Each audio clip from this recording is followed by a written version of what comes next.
Morning, everyone. This is the Wednesday, May 5th, 2021 morning session of the Portland City Council. Keelan, good morning. Could you please call the roll? Good morning, Mayor and Council. Ryan. Here. Hardesty. Here. Maps. Here. Rubio. Here. Wheeler.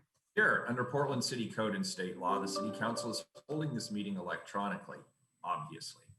All members of the council are attending remotely by video and teleconference, and the city has made several avenues available to the public to listen to the audio broadcast of this meeting. The meeting is available to the public on the city's YouTube channel, eGovPDX, www.portlandoregon.gov/video, and channel 30, but you knew that because you're already watching.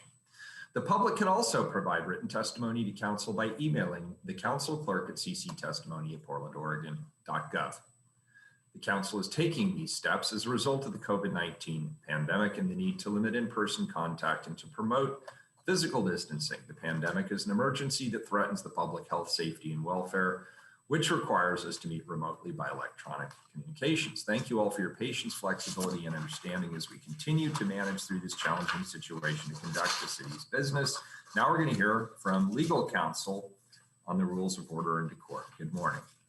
Good morning, Mayor. To participate in council meetings, you may sign up in advance with the council clerk's office for communications to briefly speak about any subject. You may also sign up for public testimony on resolutions or the first readings of ordinances. The published council agenda at portlandoregon.gov/auditor contains information about how and when you may sign up for testimony while the city council is holding electronic meetings. Your testimony should address the matter being considered at the time. When testifying, please state your name for the record. Your address is not necessary. Please disclose if you are a lobbyist. If you are representing an organization, please identify it. The presiding officer determines the length of the testimony. Individuals generally have 3 minutes to testify unless otherwise stated. When your time is up, the presiding officer will ask you to conclude. Disruptive conduct such as shouting, refusing to conclude your testimony when your time is up, or interrupting others' testimony or council deliberations will not be allowed. If there are disruptions, a warning will be given that further disruption may result in the person being placed on hold or ejected from the remainder of the electronic meeting. Please be aware that all council meetings are recorded. All right, thank you. First up is communications. Looks like we have 5 folks signed up today. Keelan, can you go ahead and read item number 295, the first individual? Request of Anna Wilson to address council regarding Zenith Energy. Good morning.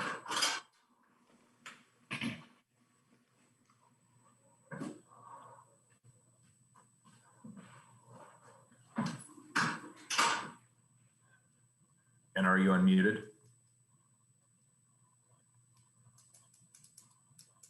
We are getting Anna connected right now. Okay, that's fine. Thank you for the opportunity to speak today. Morning. My name is Anna Wilson, and I'm here on behalf of Portland Youth Climate Council to ask that the city ensure the safety of Portland and the future of its youth. The February 2021 UN report states, "We are in a make or break year to confront the global climate emergency, and this is the red alert for the planet. This calls for our city to take action now by denying Zenith Energy the land use compatibility statement needed for their Title V air permit. Allowing Zenith Energy to continue to transport oil trains through our city and export oil on our already poisoned river is going in the opposite direction of our climate goals and puts our future at risk. In fact, we can choose from 2 possible futures and choose which one you want your children to live in. Extreme storms in the winter and droughts for the rest of the year. A city devoid of trees because having a tree in your backyard is a fire hazard. Burnt forests all around, the sky choked with smoke. People walking around wearing gas masks. Massive tanks and water to prepare for the shortages that happen every month or so. A river polluted, fish dying, sick people. And Zenith oil trains spewing chemicals and pollution through our city. Or rainy springs, snow in the mountains, and smoke-free air. Healthy green trees in every neighborhood. Solar panels, wind energy, and lush green forests. children playing in parks as electric cars and buses drive through the streets. Healthy salmon in our rivers no longer endangered. More green jobs and a clean, safe place to live for everyone. And no Zenith oil trains spewing chemicals and pollution through our city. Clearly, I'm being extreme in my portrayal of these two scenarios, but each decision you make here at City Council takes us one step closer to one of these two futures. Mayor Wheeler, I heard you say at Council 2 weeks ago that your commitment to limiting oil train traffic has not wavered at all, and that we should not have volatile oil trains coming through our community. Well, right now, the city has a clear path to stop Zenith. The city should follow the principles and policies laid out in Portland's 2035 Comprehensive Plan, the Climate Emergency Declaration, and Fossil Fuel Infrastructure Ban, and deny Zenith the Lex need for the air quality permit. I am only 15 years old, but I've spent more than half of my life worrying about the climate and being fearful for what's to come. City officials have made a lot of promises about a sustainable future, but that began yesterday. Youth want more than a promise. We want to know that the city has our back. If you truly believe in a sustainable future, you must use the power that you currently have to block Zenith's air quality permit. Thank you. Thank you. I'd already forgotten to unmute myself. Thank you so much for being here today and sharing your testimony with the City Council. And I assure you, the entirety of the City Council is hearing your testimony with great interest, including the commissioners in charge of the permitting process. So thank you for being here today. Mayor, if I may. Commissioner Hardesty. Thank you. I just wanted to say, Anna, you stopped me when you said you're 15 and you've spent half your life fearful of what's happening to our climate. That just stopped me in my tracks, and I just want you to know that I hear you, and I am so grateful that the generation that's going to have these seats in the future are really clear about where their priorities are and how we can collectively create a better planet for everybody. And so I just couldn't imagine being 7, 8 years old and worried about whether or not the planet's going to survive until I'm 21. Thank you, Anna. Appreciate you being here. Thank you. That means a lot to hear. Thank you. Keelan, next individual item 296, please.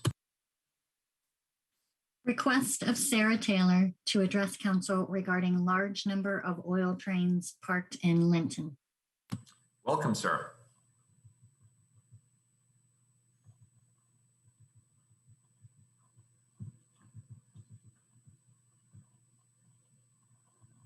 Sarah, are you unmuted? Yeah. Now, can you hear me? Yep, you sound great. Good morning. Okay. Well, I'm actually here for the Braided River campaign, although I do live in Linton. And the Braided River campaign believes that, you know, the city council can have it all. We know you're working hard, and we believe that the lower Willamette River can actually have good jobs and clean rivers and air. And what I know about the area, because I live in Linton, is that Zenith and other infrastructures are putting Forest Park at danger. So you have great assets in the city, which are Forest Park. You have the river and you have your children. And what's going on along the lower Willamette from the Broadway Bridge to Sobeys Island, I feel is dangerous to the forest, to the river, and to children. So I would encourage you to look at zoning, and in particular the EOA, separate out fossil fuels, decide how much you need, and zone them separately. I would also zone next to Forest Park to prevent forest fires. So those are my zoning suggestions. Also, I want to talk briefly, kind of a history nut. And I have driven up and down Front Avenue many, many times trying to study what is going on there. And what I've come to understand is that industrial zoning in Portland was a form of redlining. What happened was people's homes were made industrial. They lost value, they were forced to move, and they faced extreme danger. Right across the street from Zenith, I don't know whether you know it or not, but that was a large African-American community that was displaced. There were houses, there were businesses, schools, a firehouse. Every drop of that was removed. And we have a business that's not from Portland. And we have other businesses down there who are not from Portland. And I have read the state land use laws, and there's nothing that Tom McCall said that said, you know, goal number 9 supersedes the health of the city or the forest or the river. So I would really encourage you to stop sacrificial zoning. I live in North Portland, and I consider Linton North Portland. And in North Portland, there are the sewer, there is our garbage, there is the oil trains, there is the oil storage. You have put everything in one part of the city.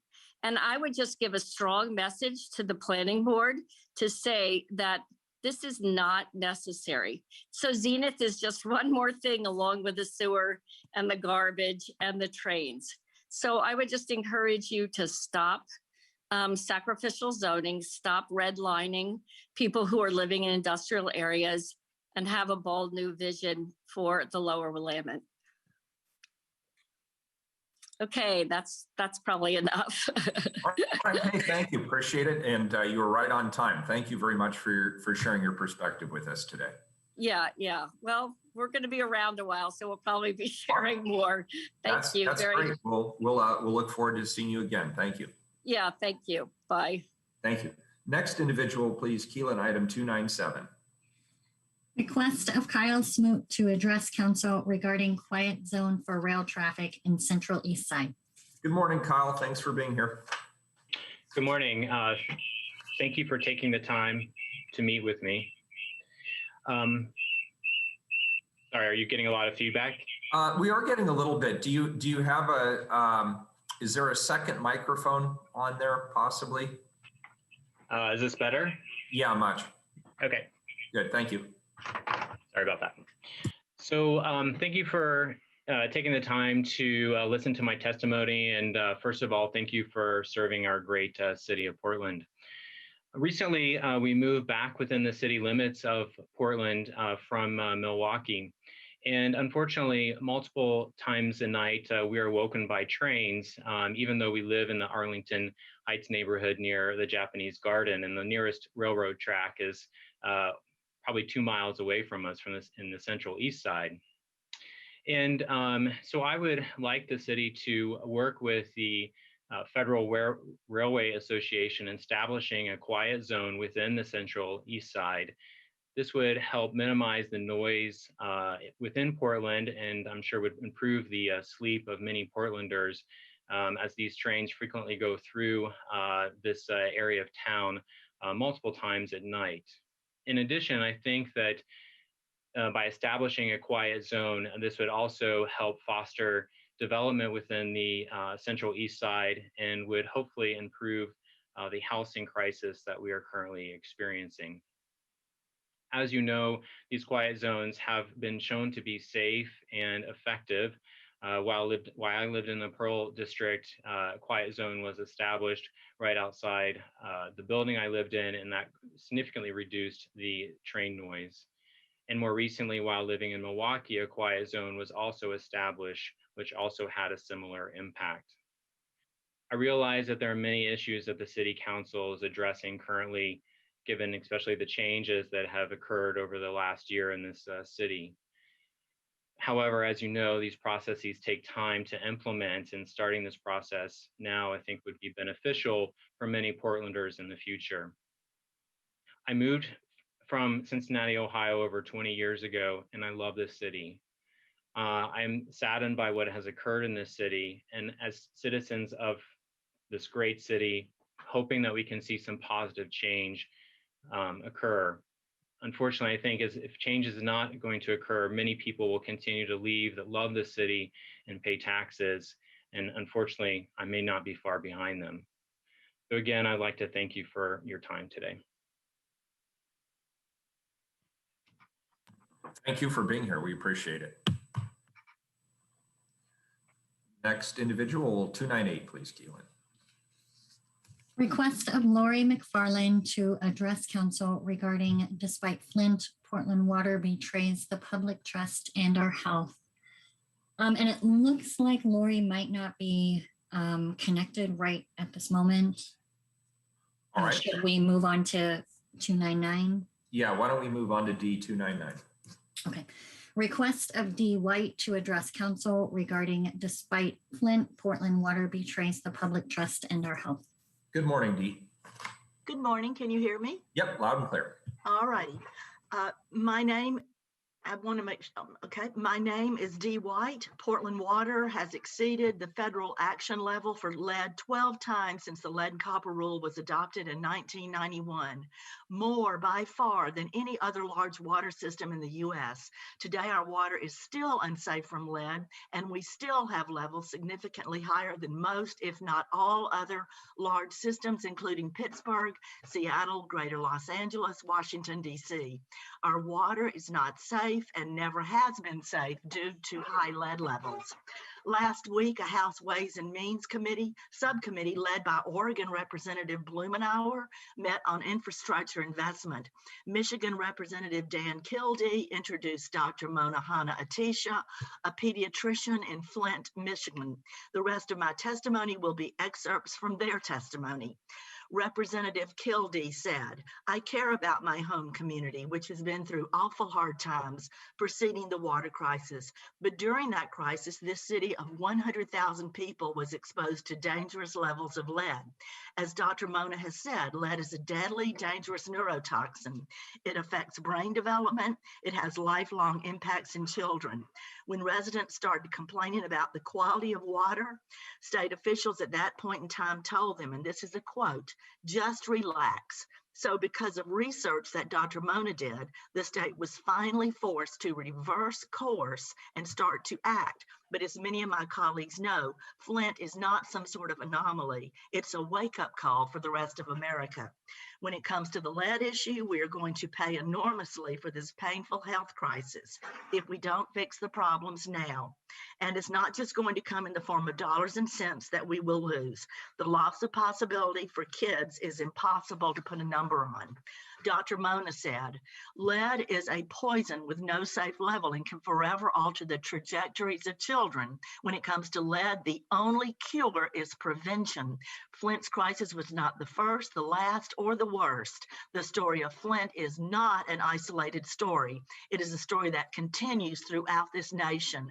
Lead literally drops IQ levels. It impacts behavior, causes cognitive and developmental problems, focusing problems, growth problems, hearing problems. Kids exposed to lead as adults get things like high blood pressure and early dementia. So if we want to make our nation smarter and stronger and healthier and more competitive in our global environment, economy, and we do need every single IQ point to compete, we have to finally rid our nation of this public health scourge. Chairman Blumenauer replied, thank you, Dr. Mona. It was well worth waiting for. I think that's compelling that the only cure is prevention. Thank you.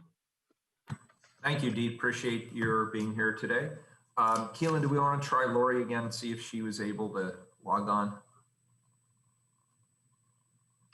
Oh, wait a minute. It looks like Lori McFarlane, are you here? let's see. Hi there, can you hear me? Yep, we do. Is that you, Lori? Yeah, great. Thank you. Sorry about that. No problem. Good morning. Good morning. Morning. President Biden recently said there's hundreds of Flints, and Portland is certainly among those. Other cities like us are taking immediate actions to fix their water lead crisis.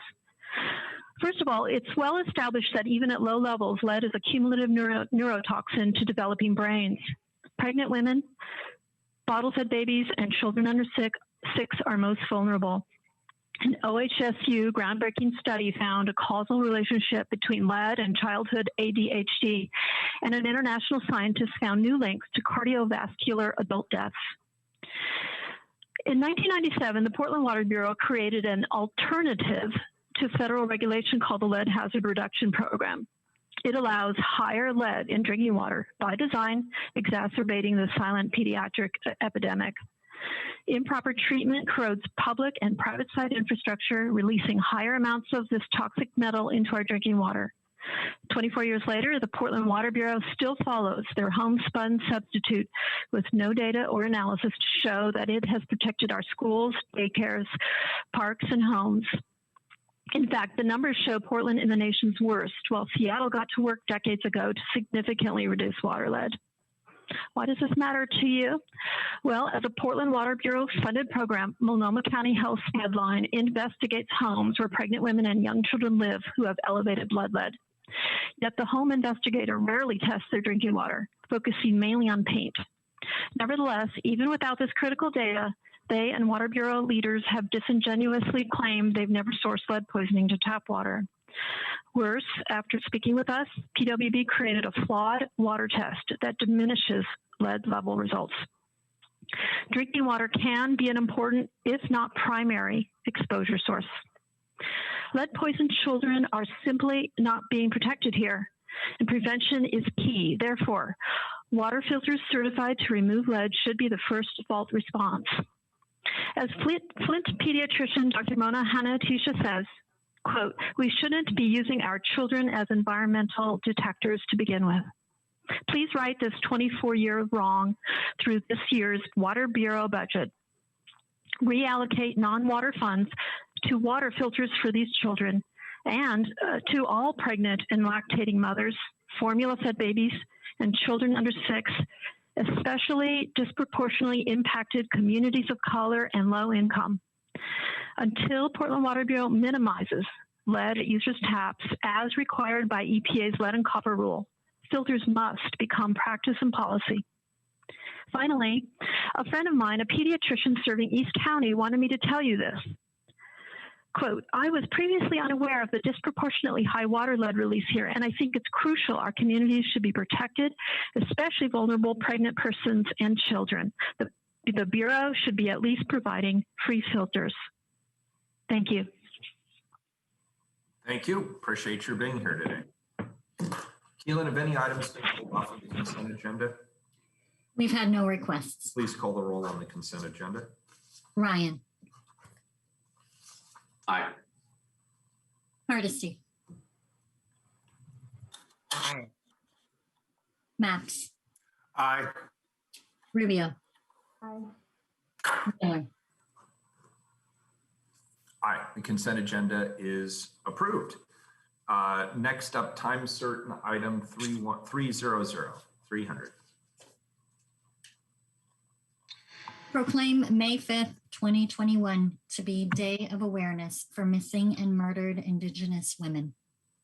Colleagues, today we recognize and raise awareness around the ongoing crisis that continues to plague our community and many communities, missing and murdered Indigenous women. Grassroots efforts and advocacy work have courageously led to calls for action around the world. And of course, there's still much work to be done. I'm very grateful for the leadership of the city's Office of Tribal Relations in bringing this important issue to light today as well as previously.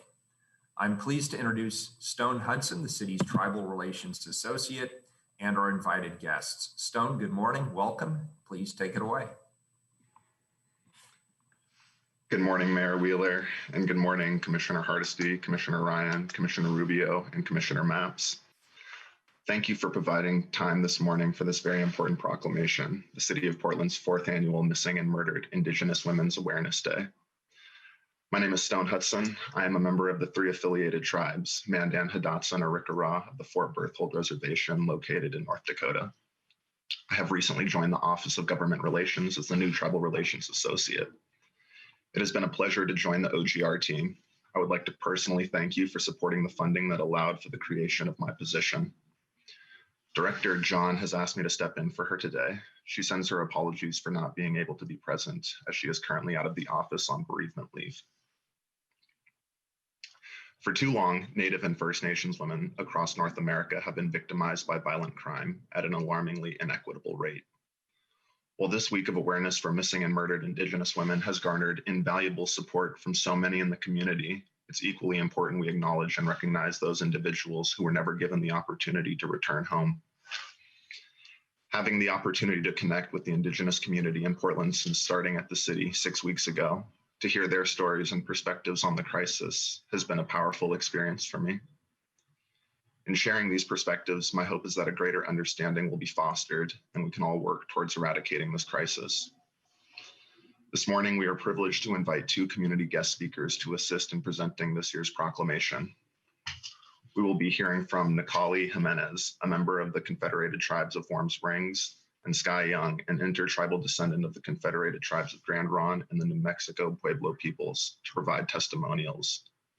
Without further ado, please welcome Nicole Jimenez. Good morning, everyone. My name is Nicole Jimenez.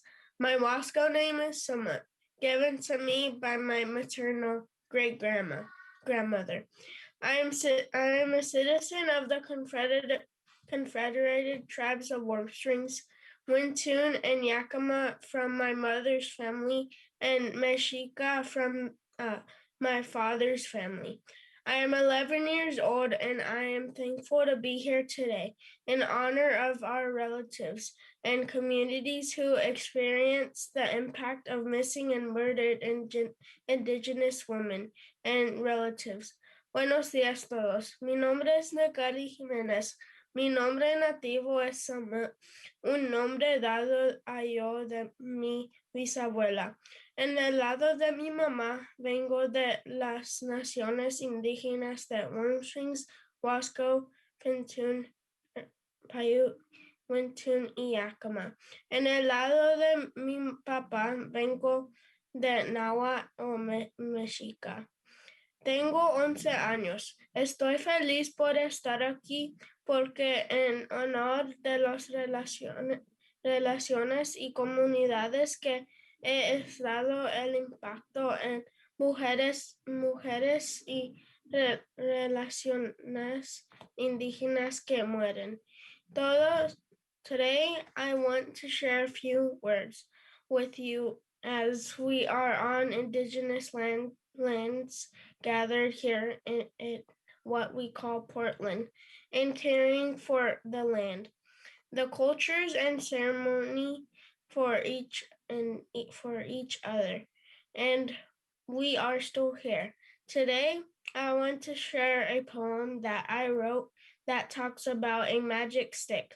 I believe the magic stick is one that we can all carry in our actions and words from experiences that our Indigenous communities face, and to support today's proclamation for missing and murdered Indigenous relatives.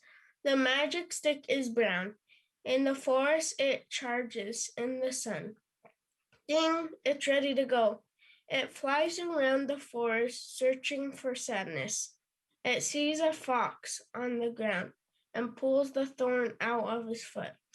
It sees trash on the land and puts it away in the can. It sees a dying tree and uses its life to connect it. A new magic stick is born. Thank you all for gathering here today to hear these words. I want you to know that as a youth, as I grow, that we all continue to work together for our future, for our Indigenous communities. Thank you. Muchas gracias.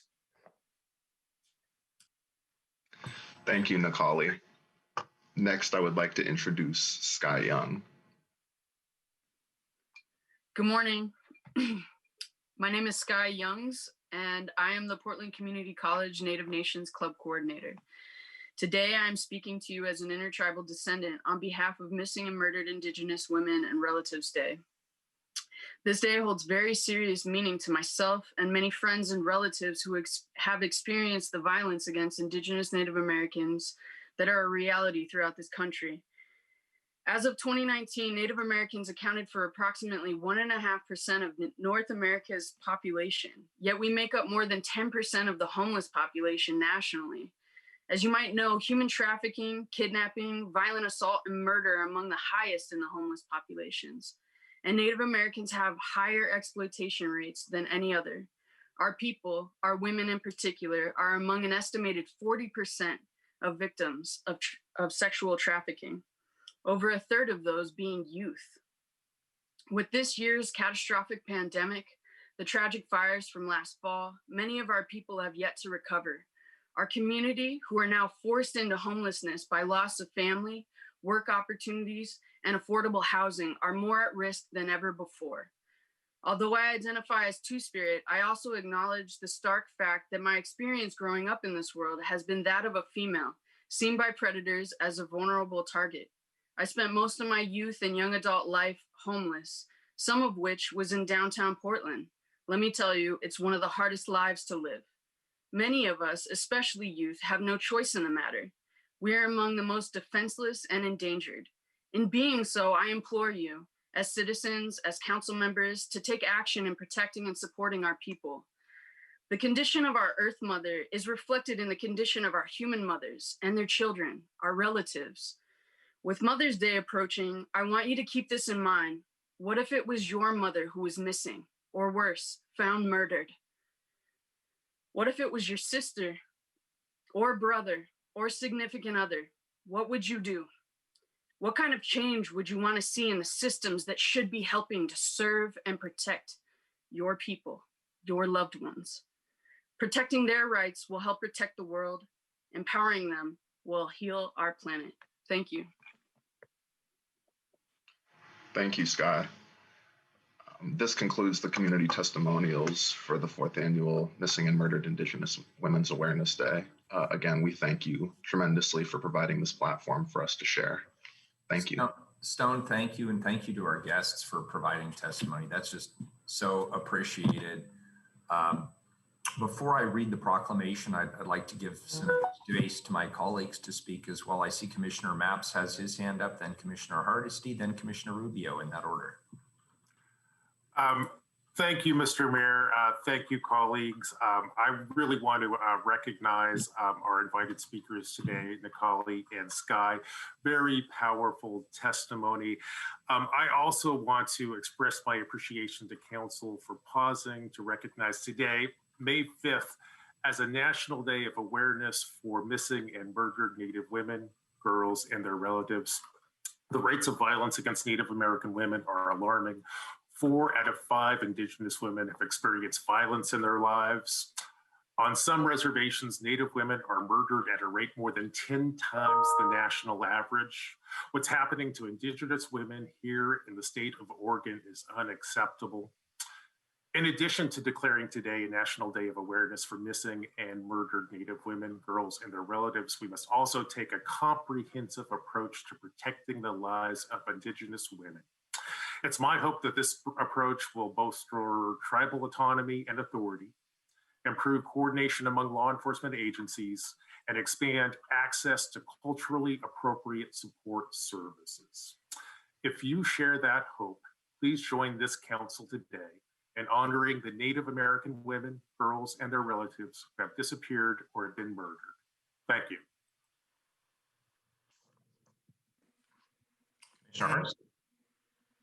Thank you. And Stone Hudson, you did an excellent job of representing your office extremely well today. And thank you for putting together the speakers. Nikali is the feature of our Native community, and Sky is the lived experience of what Native women have been telling us over and over and over again. And what I'd like to see us do next year is to be able to say to Nikali and Sky, these are the policy changes, these are the protocol changes that we've made to how we respond when a Native American woman calls 911 because of domestic violence. That's what I want to see next year. I want to see what are the state policy changes that will be part of the city council's legislative agenda that will really make sure that the state is held accountable for creating partnerships and agreements with Native governments that are cooperative around ensuring that murdered and missing Native women aren't just a reality, but we are just as vigorously investigating those as we do some other things. So I just want to say thank you. Thank you for the opportunity to actually do something rather than acknowledge. And I'm going to commit to next year. I'm going to be able to come back with some of those answers because I just don't think it's fair that you come and tell us this is what your lived experience is, and we don't have a plan to address it. So I look forward to continuing to work with Lord John and now Stone Hudson and my Native sisters who really are suffering, and they continue to tell us so. Thank you. Thank you, Commissioner Hardesty. Commissioner Rubio. Thank you. I want to also thank Laura John and also Stone Hudson for bringing this important proclamation forward and for raising awareness about this ongoing issue with missing and murdered Indigenous women and the crisis that it is. I also want to sincerely thank Sky Youngs for joining us today with that important testimony. And also especially, I'll join my colleagues in especially acknowledging Necali Jimenez for their beautiful and important poem. Necali, we all need a magic stick to remind us about the love and the courage and the healing that we're capable of bringing into the world. So I thank you for reminding us of that very important lesson today. The high rates of violence are shocking, and the inaction is simply indefensible. And our values and our conscience demand that we cannot be silent nor continue to be inactive about it. And this crisis is happening in our own backyard, and we have a responsibility to be informed and to care about this, and a responsibility to take some action. I've also just learned that just recently there have finally been some steps forward in at least improving some data collection and cross-jurisdictional partnerships, but it's not nearly enough to match the urgent need for action. And we need to continue to do more. So I know my council colleagues are all aligned with I'm aligned with them in standing together with the Indigenous community in a commitment to stay engaged and to actively engage in actions that will put an end to this crisis. And I just want to thank everyone again for giving such a strong voice and a call to action about this important work ahead. Thanks. Thank you, Commissioner Rubio. Commissioner Ryan. Yes, thank you. Thank you, Director John, for organizing this day, and welcome aboard, Stone. It's great to have you here. And I want to just acknowledge the guest, Necali. Yeah, the magic stick will hopefully be in my heart, that poem, the rest of the day. As Sky Young, your testimony was incredibly powerful, and there are no words that I can add except to say that it went directly where it needed to land for me. So my heart is full, and my thoughts are with the families and those who've lost a daughter, a sister, a mother, a friend. It's so good to have this honest presentation this morning. This epidemic of missing and murdered Indigenous women and girls, MMIW, is a tragedy with deep intersectional roots, including white supremacy and misogyny. I stand in solidarity with Native families, advocates, and Indigenous nations who continue to challenge the silence, tolerance, and inaction in response to this crisis. I urge our public safety bureaus to continue to work with our community partners, the federal government, and engage in government-to-government consultation with tribal government to address this crisis. I'm grateful to be aligned with the council who wants to take action, and I thank you again for being here this morning. Thank you, Commissioner Ryan. Colleagues, with that, I will now read the proclamation on behalf of the City Council. Whereas the City of Portland joins a growing chorus of local, state, tribal, and national governments supporting the National Day of Awareness for Missing and Murdered Indigenous Women. And whereas the lasting effects of colonization and a history of oppressive policies directly correlate to the rise of violence against Indigenous women and girls in the United States, Canada, Mexico, Central America, and all US territories. And whereas the disappearances and murders of women and girls is violence and corresponding, these acts of violence and corresponding oversight and neglect of government law enforcement is a continued form of genocide and is a direct threat to tribal sovereignty, thus compromising Indian country's self-determination and self-governance. And whereas the City of Portland recognizes that the issues of missing and murdered Indigenous women are not isolated to reservations or rural communities, but impact urban areas like the Portland policy to address this crisis, led by Madam Secretary Deborah Holland of the Department of the Interior, in creation of the Missing and Murdered Unit within the Bureau of Indian Affairs Office of Justice Services. Now, therefore, I, Ted Wheeler, Mayor of the City of Portland, Oregon, the City of Roses, do hereby proclaim May 5th, 2021 to be Day of Awareness for Missing and Murdered Indigenous Women in Portland, and encourage all residents to observe this day. Thank you, and thank you, Stone, and thank you to our invited guests today. We appreciate it. Thank you to my colleagues for your comments as well.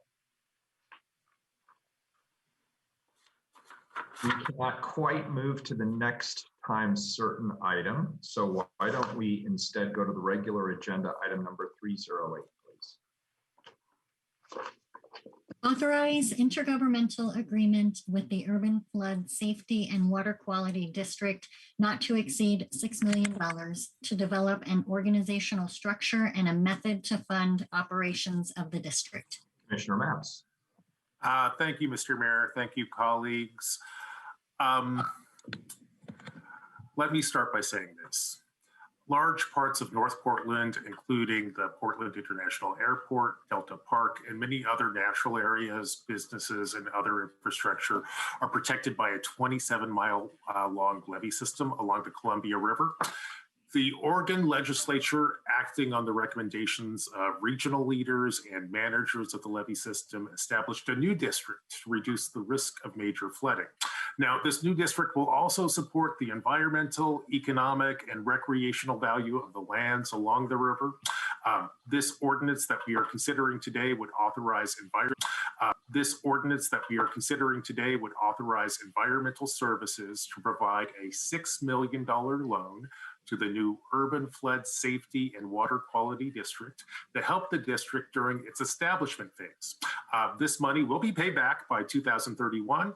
And here today with a brief presentation is Environmental Services Director Michael Jordan and City Debt Manager Matt Gierrock. And with that, why don't I kick it over to staff? Thank you, Commissioner, and Mr. Mayor, members of the council, thank you for having us today.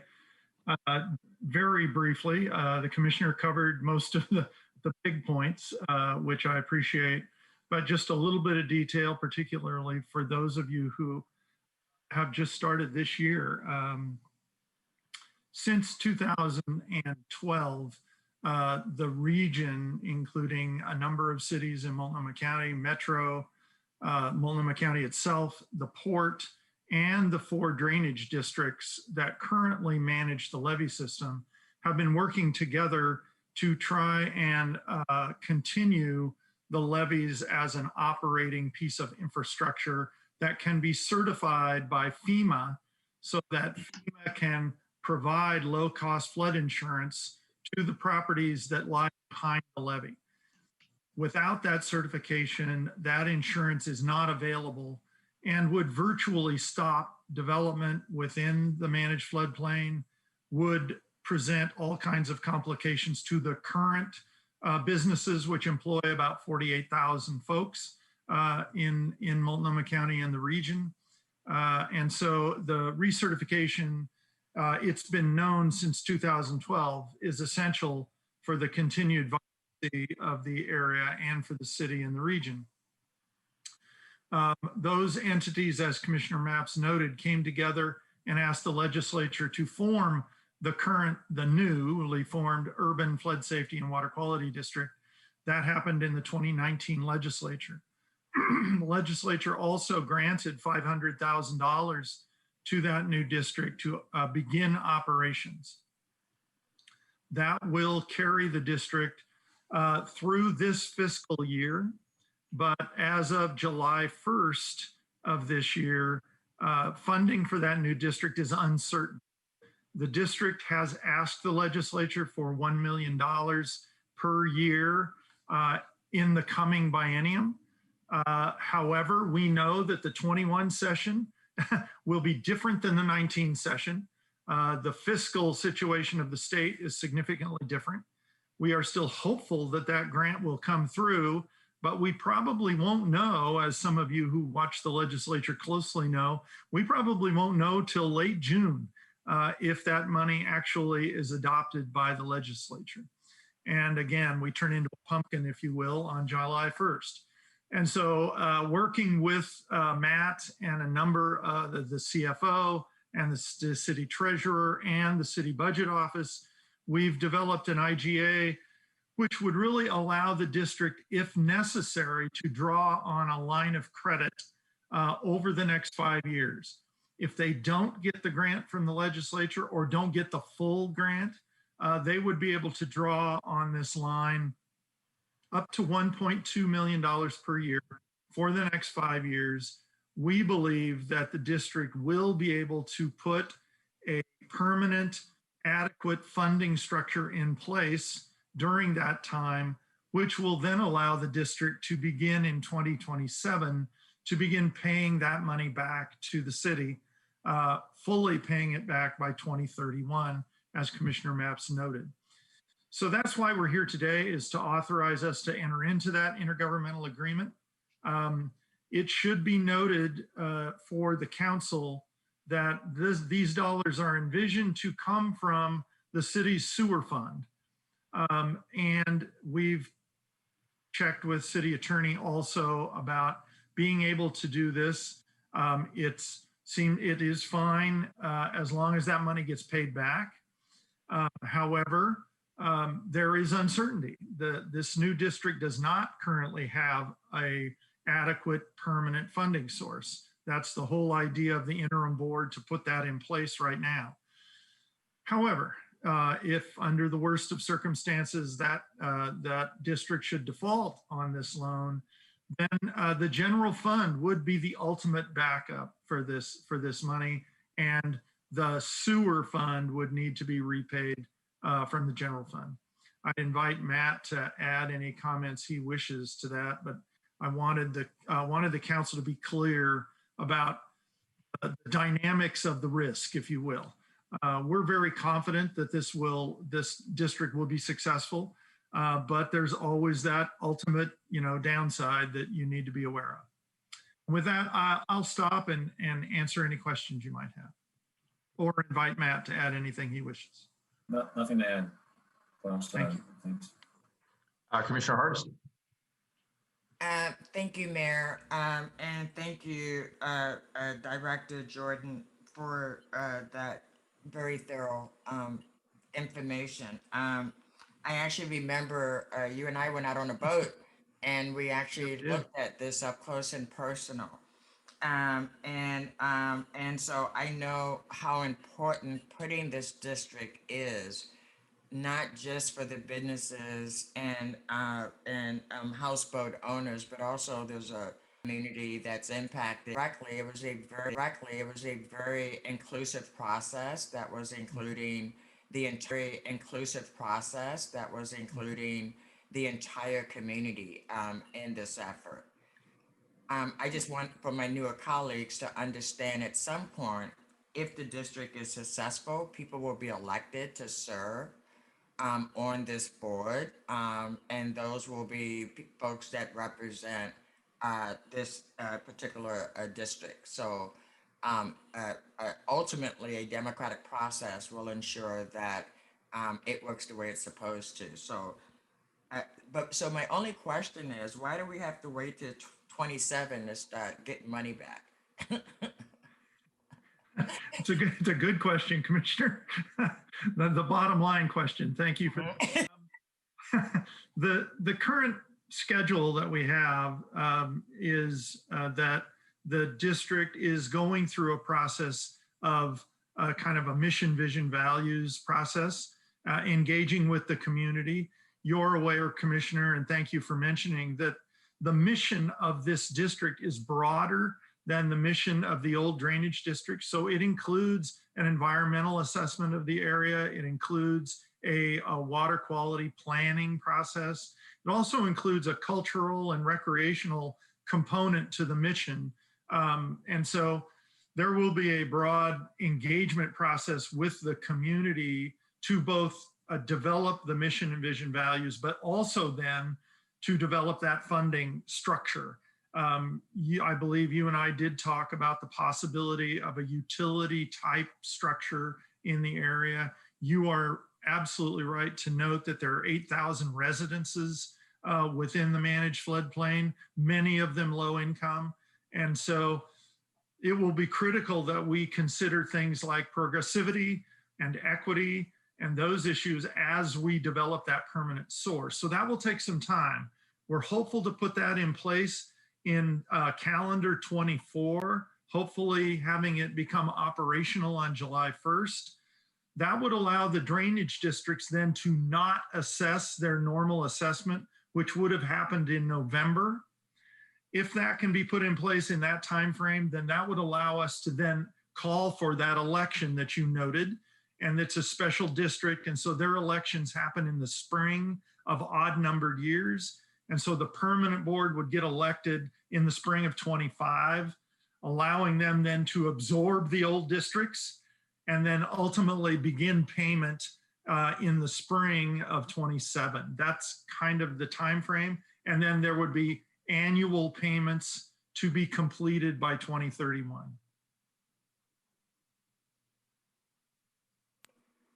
Thank you. I love this project. I love the process. I understand the time and due diligence that's necessary to really do it right, because you know we don't get to do these things over when we do them not so well.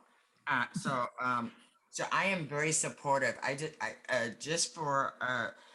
So if they get the grant from the state, assume that your contract will not allow for these dollars to be released unless there is a need specifically for these funds.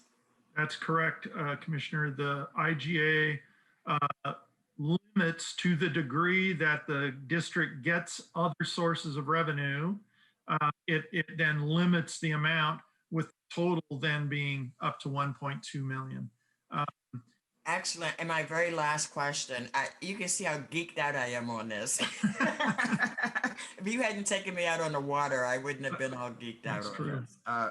My last question is, I hope you're also keeping your eye on recovery dollars as they come in, because I suspect there's going to be an opportunity to really tap into relief dollars and recovery dollars that will probably make it unnecessary for too much of these dollars to be utilized.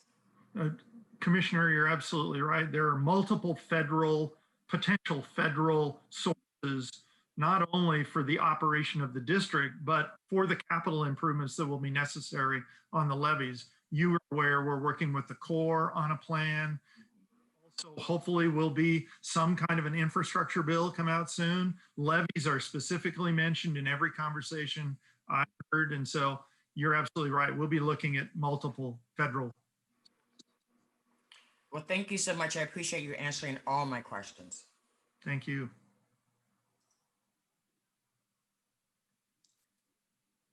I should go ahead. Yeah, got it. Yeah, you're muted. That's why. Thank you, Director Jordan. I'm learning a lot. I'm going to geek out a bit with Commissioner Hardesty. You know, we're not far from the anniversary. It was Memorial Day that years ago that took out Vanport. As we know, the snow is melting, and this is when the rivers are the highest, actually, in May and June. A lot of welcome to Portland for those of you that don't know that. And so it's great to have this timely conversation. You also really educated me on, I'm kind of blown away that this wasn't already established now that you're hearing the significance of it. And thank you for methodically bringing me through what the process is like.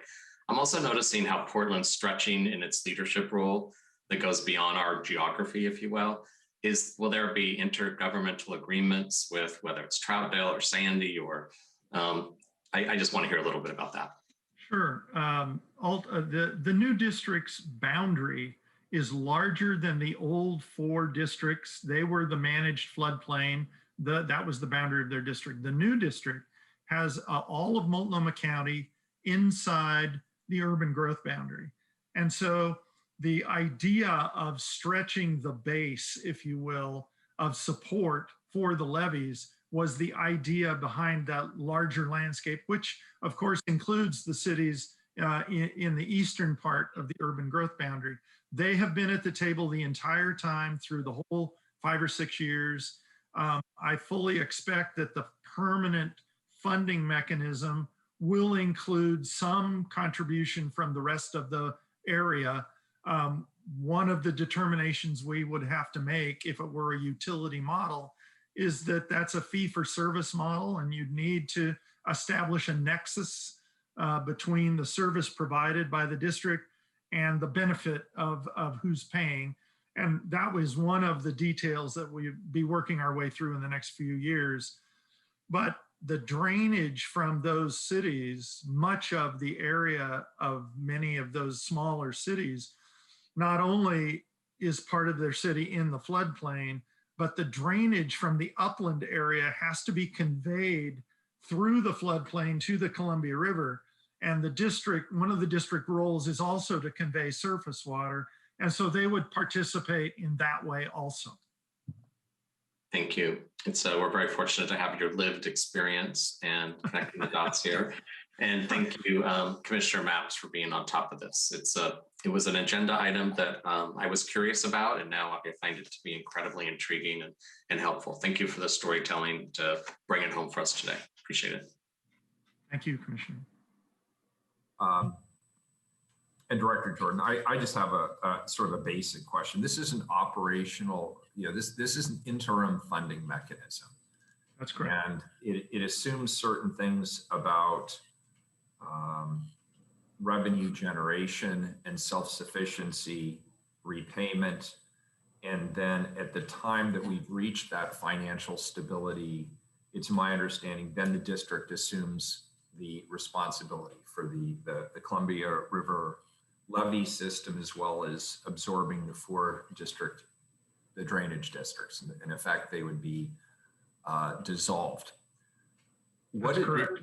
So we're making certain assumptions about revenues and potential resources coming in. What if they don't materialize? What's the escape route, or what's the plan B? Well, there are a couple of different options, Mr. Mayor. One, obviously, if the new district cannot form a permanent funding source, then the current interim board cannot call for the elections and the absorption of the drainage districts. So the 4 drainage districts would remain what are known as the local sponsors of the levy. And so they would not take on the obligation of this debt, but they would still have the obligation of the local sponsors. And I have to say, Mr. Mayor, one of the motivations for this discussion in the first place is that about 80% of the property value and the economic loss from a flood would accrue to property in the city of Portland. And so for a number of reasons, at least we've been viewing this over the last 6 or 7 years as the city cannot allow this to fail. And so this is another, if you will, step forward for the city to be a contributor towards the success of the region. But specifically to your question, as I explained, Mr. Mayor, the sewer fund is putting up the money for the loan initially. If for some reason the district fails and cannot pay the loan back, ultimately the general fund would be obliged to repay the sewer fund so that we would keep our own integrity regarding the use of sewer funds for the sewer system. All right, and you know, not to make light of the amount, and any amount is material, but it's obviously a risk that the general fund could fairly easily absorb. So I'm not particularly worried about that backstop. And then one last question: is the time frame flexible? I heard 5 years. You know, that at least the goal was to pay back BES in 5 years, but if there are operational problems or obstacles or something funky is going on, is that time frame flexible, or would it require you to come back to council for a second bite at the apple? I believe we would have to come back to council, Mr. Mayor, because I believe the time schedule is in the IGA. However, from a practical perspective, and given what I said before about Portland's interest in success, I think the IGA would be highly renegotiable if we were well on our way, and maybe the payment schedule needs to be 6 or 7 years rather than 5. We can renegotiate that. Okay, that sounds good. And it sounds like we're negotiating with very willing parties here. So that so makes it easy. Indeed, yes. Good. All right, thank you for answering my questions. Keelan, is there any public testimony on this item? No one is on the line for this item. All right, very good. This is an emergency ordinance. Please call the roll. Ryan. Aye. Hardesty. Thank you so much for the excellent work, Director Jordan. This has been a long time in the works, as you said, and I am really happy to see the city stepping up in a way that really supports the community controlling their destiny and being a really good partner. I'm happy to vote aye. Maps. Aye. Rubio. Aye. Wheeler. Aye, the ordinance is adopted. Thanks, Mike. Next. Thank you, item, Mr. Mayor. Thank you, commissioners. You bet, thank you. We'll go back to time certain item number 301, please.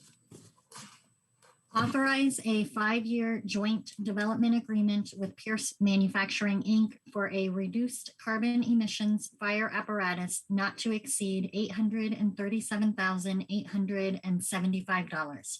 Commissioner Hardesty.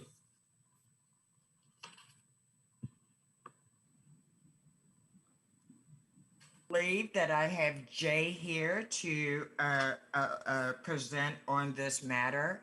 Let me just say that I am really excited to have this on the agenda, and I look forward to Jay giving us the information for this item 301. Jay, would you please take it away? Is it you, Jay, or is it Bill? It's Bill. Okay, Bill, take it away. Okay. Well, good morning. Thank you, Commissioner Hardesty, and good morning, Mayor Wheeler, Commissioner Maps, Commissioner Ryan, and Commissioner Rubio. Thank you for taking the time today to listen to us. My name is Bill Goforth. I'm the Logistics Deputy Chief for Portland Fire and Rescue, and with me today is Senior Business Operations Manager Jay Blow. And we're here today to present an ordinance requesting the City Council's authorization to enter into a 5-year joint development agreement for a reduced carbon emission fire apparatus. Portland Fire and Rescue has the opportunity to joint develop and operate a newly designed fire apparatus that fits within the city's 2015 Climate Action Plan. This project is in line with the Mayor's 2020-2021 General Fund Budget Guidance, directing bureaus to prioritize actions to reduce carbon emissions. The direct impact to our community and environment will be the reduced carbon emissions emitted from the fire apparatus and cleaner air to breathe. Funding for this project is covered by Portland Fire and Rescue's ongoing capital budget for apparatus replacement and Portland Fire and Rescue's apparatus reserve fund. Portland Fire and Rescue is also actively researching potential grant funding to assist with the purchase. The cost includes $690,000 for the fire apparatus and $148,000 for the purchase and installation of an apparatus support system at a fire station.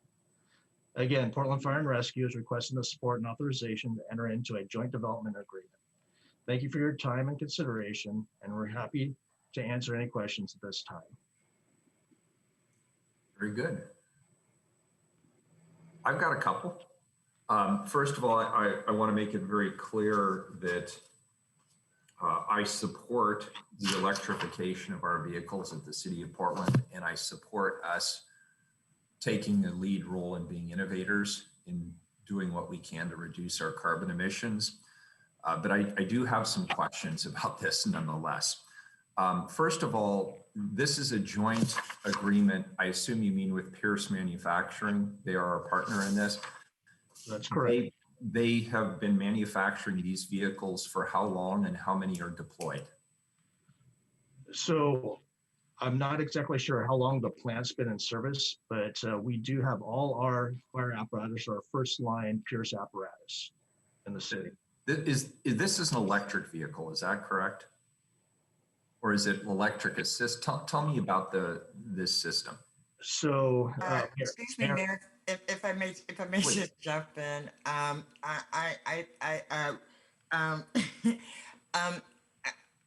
We are happy to answer very specific questions that you have, but you may remember I told you that there was a what's the term? Oh, the NDA. You did, and so who? Well, let me do this. Do we have somebody from legal counsel who can tell me if my question is not a question that I can ask? I shouldn't put you in that position, Commissioner Hardesty. There should be somebody else who's running interference. So thank you. That's why. Yes, please. Yeah. Thank you, Commissioner. Thank you. So who wants to play that role? Mayor, may I make a recommendation? Yes. How about we table this until this afternoon and take it, wait, we're not meeting this afternoon, are we? That is correct. We are not. We could table it, take a short break, get your questions answered, and come back. I just don't want us to do anything that would violate the NDA. And, I'm not sure the questions I asked necessarily would. Is there somebody from the Fire Bureau or somebody from? Can we move this to later in the agenda? And could we get somebody from legal counsel who's reviewed the NDA to then run interference? And if they say no, you can't ask that in public, then I won't. I don't want to violate the NDA, but we should have some, because my suspicion is the questions I'm asking are not proprietary. I believe they are. They are? You can't tell me if it's an electric vehicle? Okay. I believe we've been really clear about what we can and cannot say. So. Okay, yeah, so let's move on, and we will come back to this at the end of the regular agenda, if that's okay. Thank you, Mayor. Thank you, I appreciate that. All right, so we'll move on from that time certain. The good news is we can go to the next one, 302, please. Proclaim May 2021 to be Mental Health Month. Today, colleagues, we have a proclamation recognizing Mental Health Month. Of Oregon's approximately 3.8 million residents, close to 137,000 adults and about 39,000 children live with severe mental health conditions.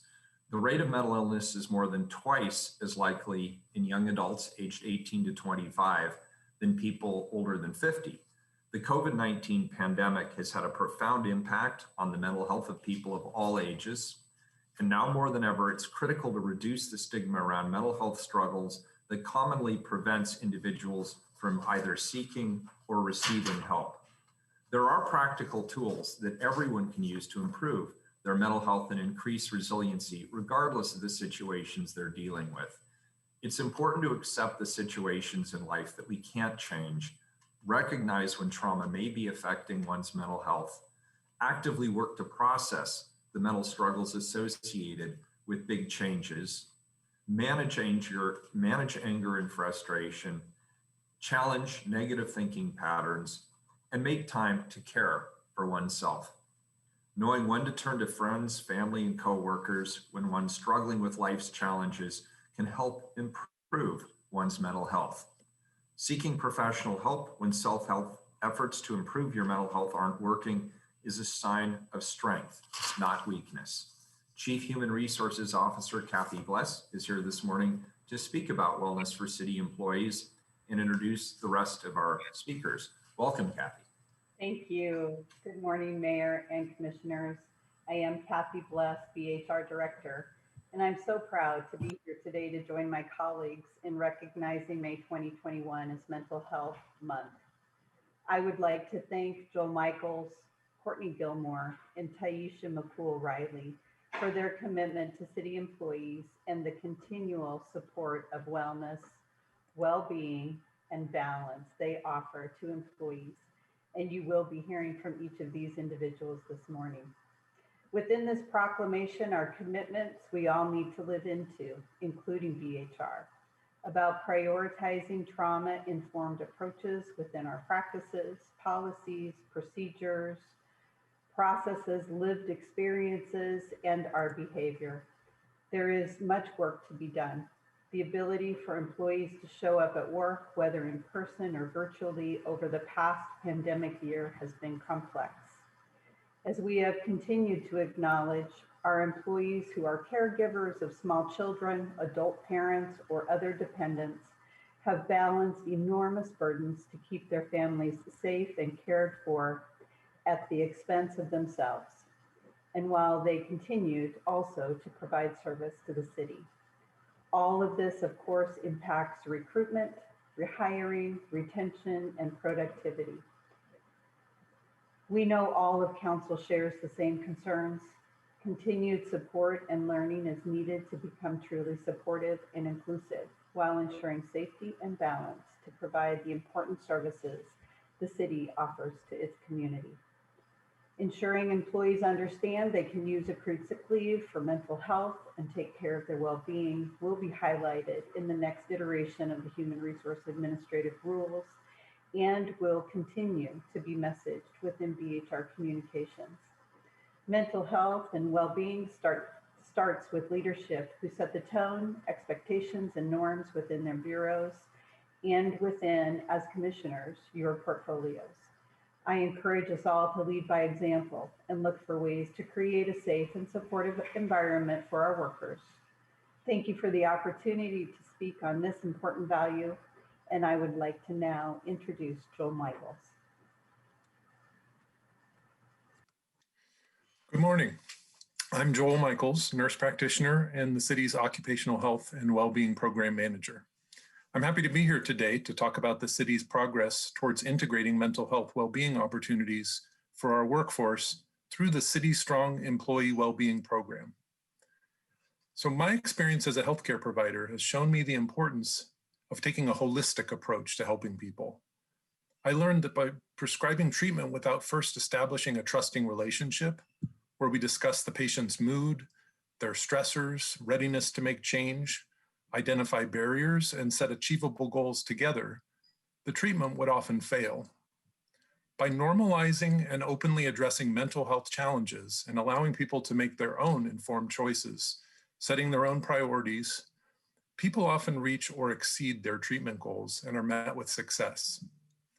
As the city's Occupational Health and Wellbeing Program Manager, it's been my goal to bring health and wellness opportunity to employees that also take a holistic and person-centered approach,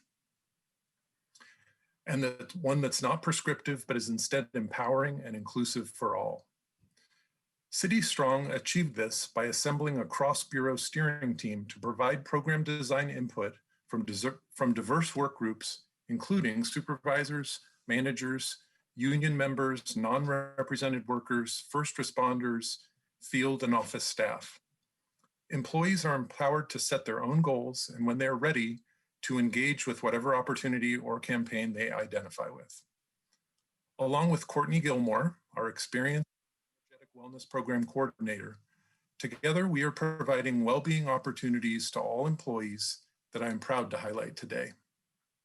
Our primary focus has been on mental health these last 2 years, though we've also provided opportunities, resources, and support with physical fitness as well. The mental health focus has one simple objective: to destigmatize mental health challenges so that employees will seek support or professional help. We do this through benefit design, messaging, education, providing resources, and offering on-site experiential events. While 1 in 5 adults in the US experience mental health illness each year, and 25% of US workers identify work as a source of stress, only a small number tell their employer or seek treatment. Our own health claim experience with MODA and Kaiser confirmed that mental health services are underutilized considering how many people are at risk. To address this, we suggested removing the copays for mental health services, including substance abuse treatment. And by approving and recently renewing this change, the Labor Management Benefit Committee stood firmly behind our goal to remove barriers to treatment and help convey the message that the city is committed to supporting and encouraging mental health treatment. We then partnered with our EAP provider, Cascade Centers, to help with messaging and to raise mental health awareness and encourage the use of mental health services. We added their Whole Life Directions tool that includes an emotional wellness survey that helps the employee identify opportunities and set personalized goals while providing resources or referral to a licensed therapist when needed. This wellness platform includes a smartphone app that can be used as a coaching tool to keep people on track with their mental health goals. We recognize that an employee's direct supervisor or manager is one of the most important and influential people when it comes to that employee's work-life balance, stress level, and perception of support for addressing mental health in the workplace. We asked Cascade Centers to provide a manager training webinar series to help managers improve mental health in the workplace through prevention, early identification, and crisis intervention when needed. These were delivered by live webinar and remain archived on the City Strong website, along with other webinar videos that any employee may access at any time. Topics include time management, coping strategies for caregivers, resilience and mental flexibility, mindfulness-based stress reduction, wellness at work, and healthy sleep, to name a few. We tapped other vendor partners for program content as well, including MODA and Kaiser, who also provided webinars that are available on the City Strong website. City Strong facilitates movement and mindfulness challenges for employees through the Walker Tracker platform, where employees can log mood, sleep, hydration, food choices, and steps by linking with a smartphone or wearable device. We will begin a new challenge and competition next month with Multnomah County to see whose employees can more consistently reach mental and physical health goals in a fun and engaging event. Live events are also available to employees, though virtually at this time. Courtney leads mindfulness and breathing exercises at meetings, and there are morning yoga and stretching sessions available daily. City Strong has a menu of options of educational topics that any work group or manager can schedule for their team to experience, including both physical and mental health topics around mindful eating, sleep, movement, stress management, conflict resolution, and more. Courtney has also facilitated open forums where employees could gather and share their experience around recent stressful events, including the November election and protests. We also joined national mental health awareness campaigns and have sent out citywide messaging on suicide prevention, substance abuse, quitting nicotine, and Mental Health Awareness Month, which just started May 1st. I'm proud of the mental health focus and support that the City of Portland provides to our employees.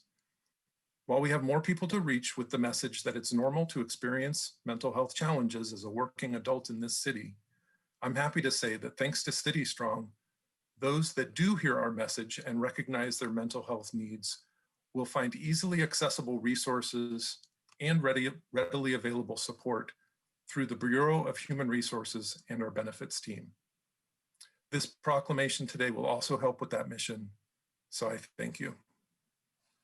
Taisha McCool-Riley will speak next. Good afternoon, all. I'm going to pull up my notes here. First, I would like to start off by saying good morning and welcome to those of you who work for the city, who work in the city, those who live here, and those who serve in the city of Portland. We thank each of you for joining us today. Also, good morning and welcome to you, Mayor, Commissioners, and all other city staff and affiliates.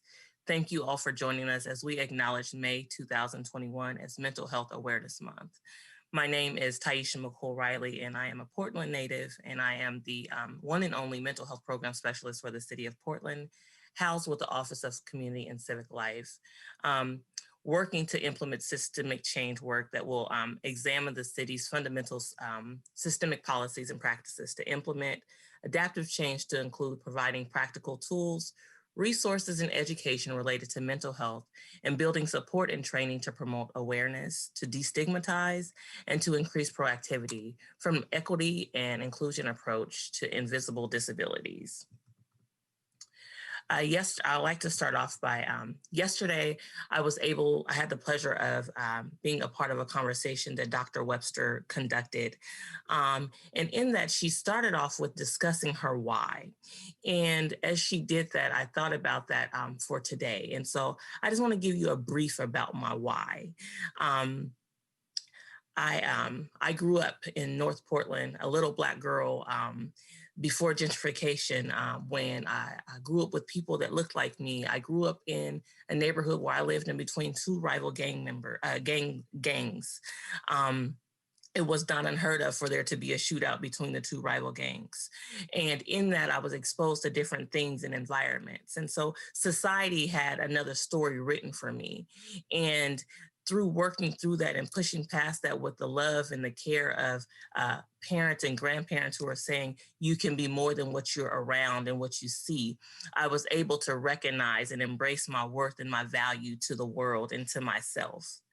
And in doing that, I endured and I continue to endure the effect of generational trauma and oppression within my family and within my community at large. And in that, I grew a desire to be a change agent who helps to heal the heart and the mind. And so in that, I pushed past my prescribed destiny to break barriers, to show up unapologetically, and to elevate myself and my people. And when I say my people, I mean the human race. I mean people in general, right? And so now I have a background as a mental health clinician. And I say all this to really illustrate my drive, my motivation, and my passion to really elevate the importance of wellness and healing. This work is very personal for me. So when I show up in places and spaces within the city, and I'm really pushing for us to elevate the prevalence of mental health disabilities, this is just not something I'm doing because I'm in the role at the city. This is something that lives deep within my soul and my spirit. And I know that that is something that I am called and charged to do. And so with that, I thought it was important. I think it's important for us to be able to see the people behind the work that is being done. And in that, as we gather today in solidarity and acknowledging the prevalence of mental health disabilities and promoting the significance of mental health education, awareness, and advocacy against social stigma related to mental health disabilities, we declare today, this month is a time that we can all play a part in, because we have a chance to ask ourselves, what do I need? Or what does the person that I care about need to be well? Mental Health Awareness Month reminds us of the importance of our mental health, to recognize our reality, to reflect on the changes we would like in our lives, and to implement new ways of being in the world. In doing this, we must understand the significance of maintaining our mental wellness. And so in that, we have to understand that mental health is the underpinning for our emotions, our perception, our tolerance, our communication, our learning, our judgment, our resilience, and our self-worth. Mental health involves effective functioning in daily activities, resulting in productive activities, building and maintaining healthy relationships, adapting to change and coping with adversity, the ability to adequately care for oneself, to effectively regulate your emotions, to make sound decisions, to effectively communicate, and to be rational in our thinking and in our judgment. As we increase our knowledge around mental health, we build our capacity to create safe, inclusive, equitable, and supportive spaces, policies, practices, and procedures. As we aspire to shift the culture, we must first see one another. And so right now, what I would encourage you to do in our virtual setting is if everyone could pop onto your camera that feels safe and comfortable and is able to do so, if you can just turn on your camera for the next couple of seconds. And what I want us to do is I just want us to look around, look at our screen. Take a moment just to look at the screen and glance at the people that you work among, that you serve with and alongside, or that you provide a service to. And just take a moment to take in the faces that you're seeing.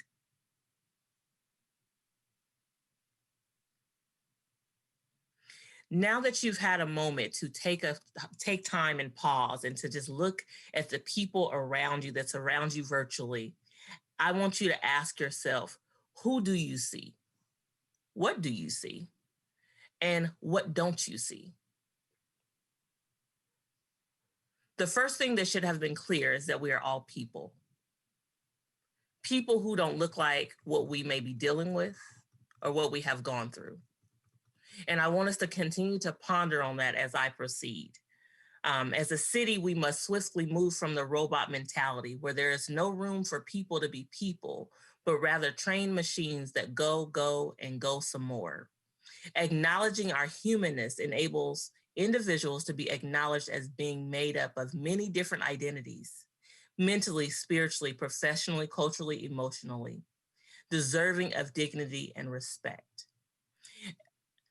And if we are to think about people in that way, we are coming from a person-centered lens that says we as a city should be empowering staff through creating balance between personal and professional, while also creating spaces for people to bring forth how they are being impacted by many adverse circumstances, COVID, trauma, loss, racism, and all other types of trauma.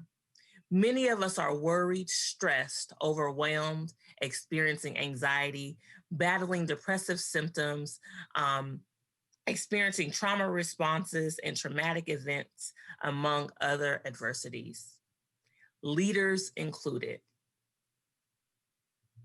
If we are to reflect, for more than 12 months now, life as we knew it around the world has significantly changed. COVID-19 has created circumstances beyond our control that we have been forced to accommodate and adapt to. In doing so, many can identify with experiencing differing levels of distress, burnout, and anxiousness related to its impacts. At a time when people are experiencing a plethora of thoughts and feelings that can be overwhelming and difficult to process and work through, the city must step up and validate the experience of those in the workforce. So today, we say proudly and boldly, we see each and every person who experiences any form of mental health distress or mental health disability. Your experience matters, and I am personally working on your behalf to ensure that conversations continue to be had, information continues to be presented, and systems continue to be challenged. While May be Mental Health Awareness Month, every day is an opportunity for the city of Portland to rise to the occasion of uplifting the prevalence of mental health disabilities, breaking barriers, creating space for capacity building, and cultivating a culture that embraces trauma-informed approaches and practices. Today, we declare that you are not alone and that the city sees you, hears you, and values you. And as I close, I just will encourage us as we think about this month and months to come, that we center well-being, that we embed wellness into our practices daily, that we empower, we strengthen and realize what we have within us and allow people to walk in their truth and embrace their truth. I encourage us to refill our cups, right? Many of us probably have many slow leaks. And so I encourage us to take the time to care for ourselves, to take time to examine what our needs are and ways in which we can meet our own needs. And in that, how that watering of our own seeds will then create sprouting throughout the people that we encounter. As humans, refueling ourselves enables us to share our best selves with those we work with and encounter in our communities. And so in my closing, I will close with a quote. What mental health needs is more sunlight, more candor, and more unshamed conversations. So as we go forth in our day to day and the days to come, I encourage us to really center What does it look like to be well? What does it look like to be inclusive? What does it look like to be empathetic and to see others for the things that we can't see visually? How do we see people as people who have experiences that come from different places and different spaces and are impacted and show up in different ways? I thank you, and I appreciate all of you being present today. And I will pass it to Courtney Gilmer.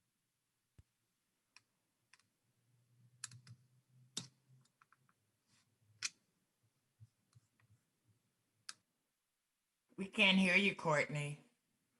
No sound. You're not on mute. Yep, you're not muted.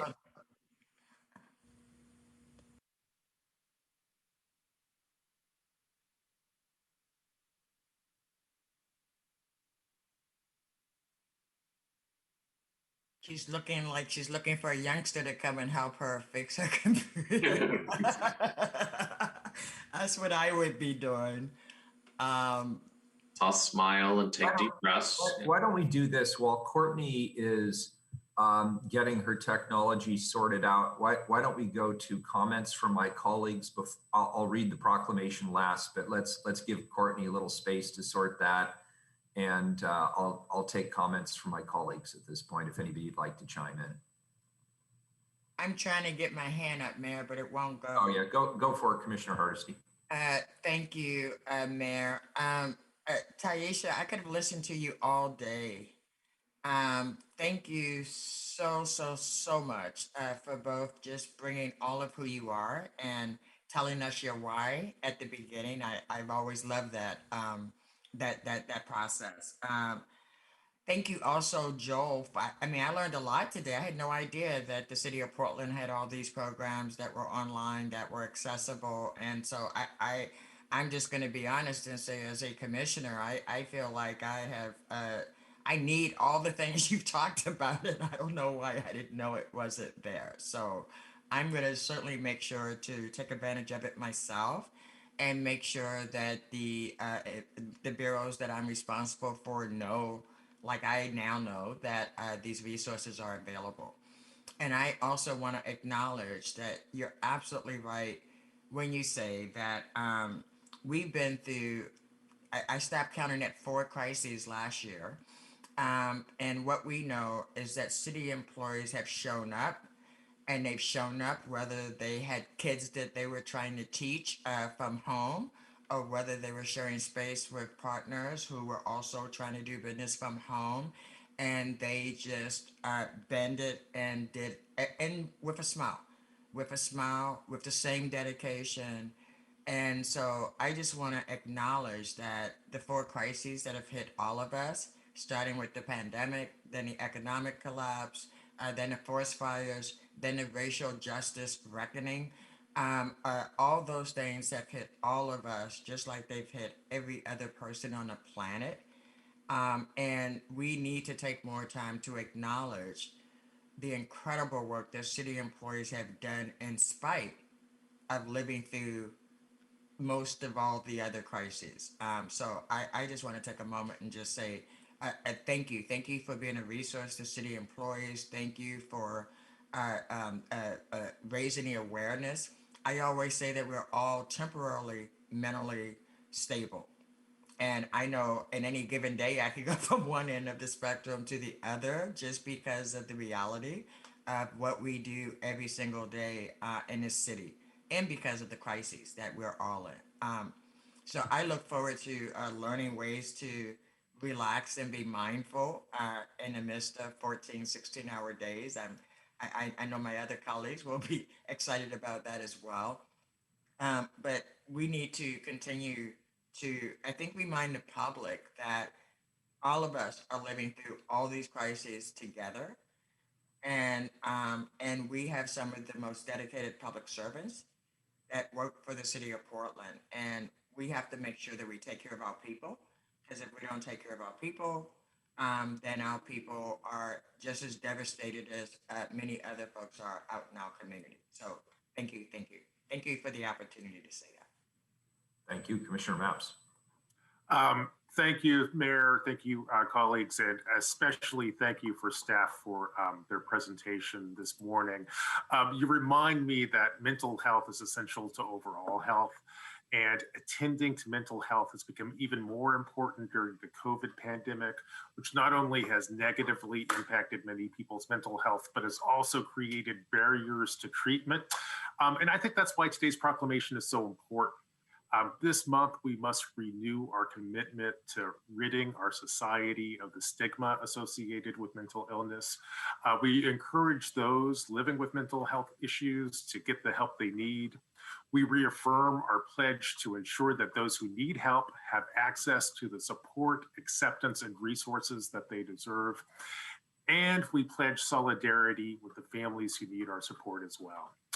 At the same time, we must acknowledge that Oregon's mental health system is amongst the weakest in the nation. And as the commissioner in charge of the Bureau of Emergency Communications, today I have the sad duty to report that the number of 911 calls that we get related to suicide are up 8% compared to this same time last year.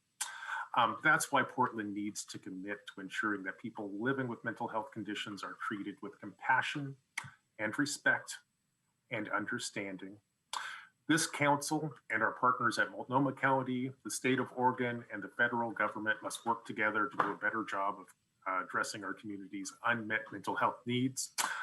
That's why I'd like to call on all of us to strive to ensure that people living with mental health conditions know that they are not alone.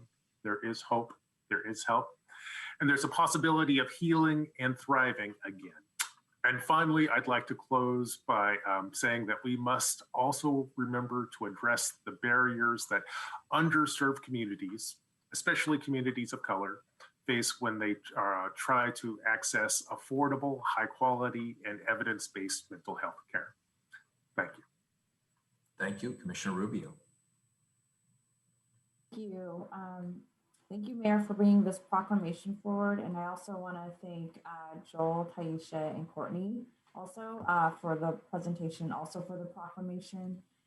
It's an important time and it's an important space to remind us that amid all the policy discussions and funding discussions that we engage on, and when we talk about mental health and well-being, that at the core of it is truly about seeing people.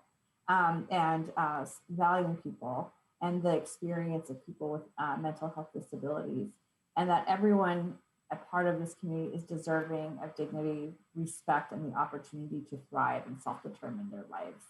I too, like Commissioner Hardesty, was really struck by Taisha's words, and especially about moving out of a robotic interactions and towards a well-meaning or well-being centered culture here, where we create the space and actually create the value in filling our cups, and not feeling like it's taking away from our work. It is part of our work to re-nourish ourselves, and I could not agree more with that.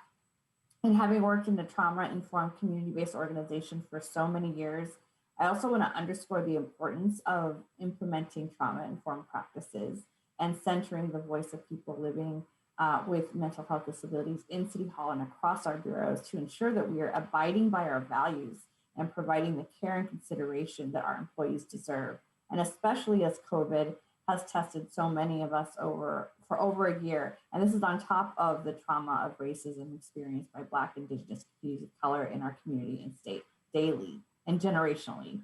And we're still learning about the recent and longer term effects of isolation through this quarantine.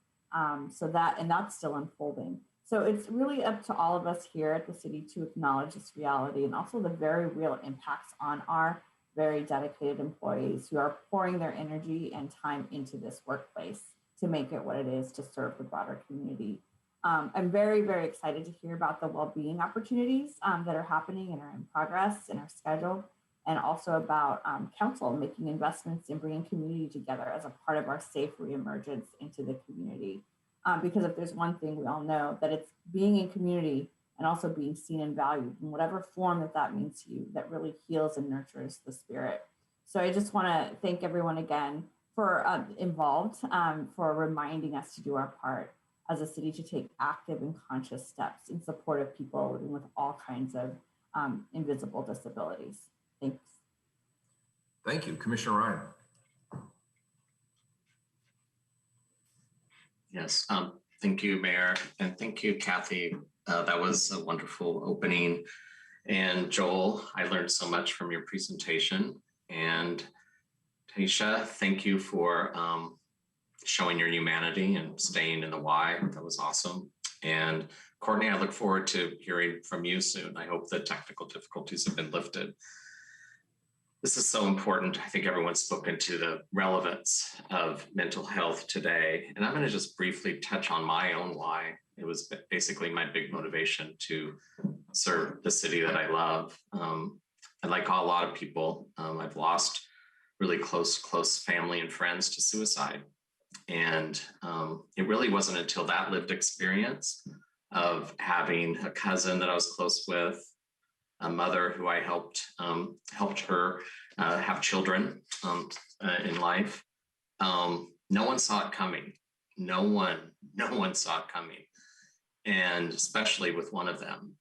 And I learned that you just really never know what's going on with somebody, even when you're close with them.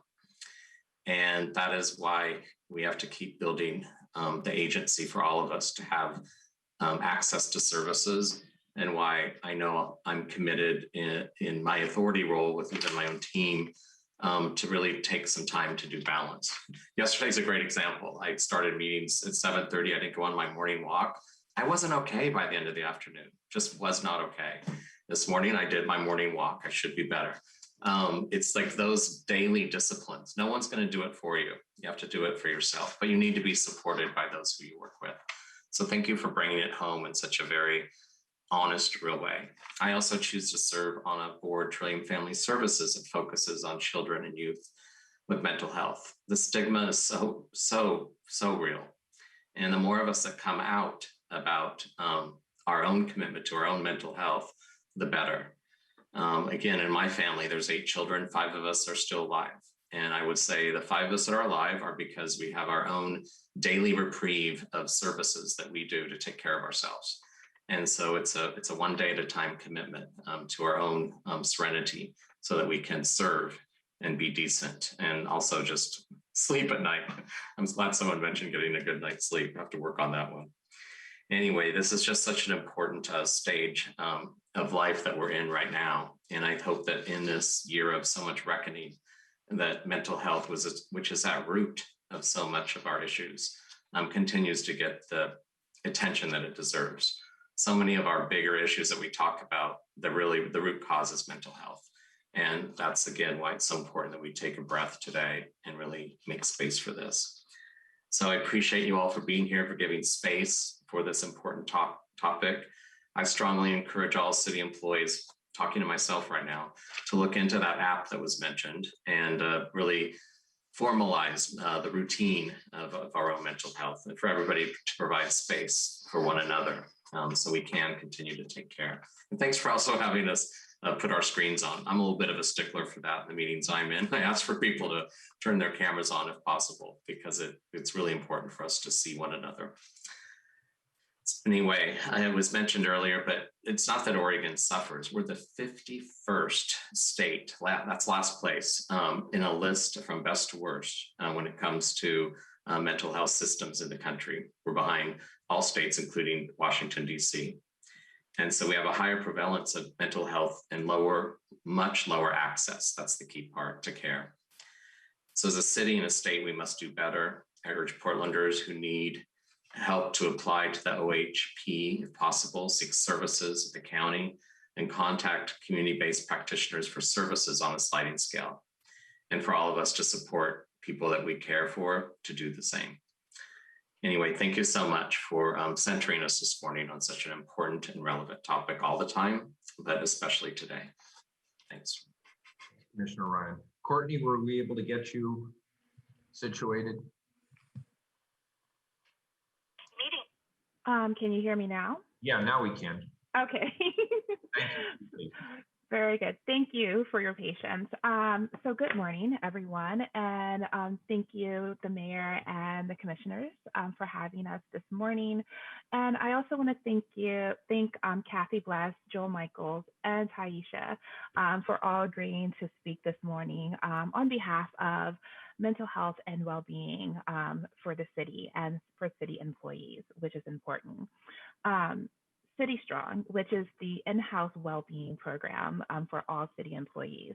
It's a relatively new program, but we have a mission to bring workplace opportunities and resources and support to all City of Portland employees, inspiring a passion for their health, their workplace, and their life. Having that balance when it comes to workplace balance is key.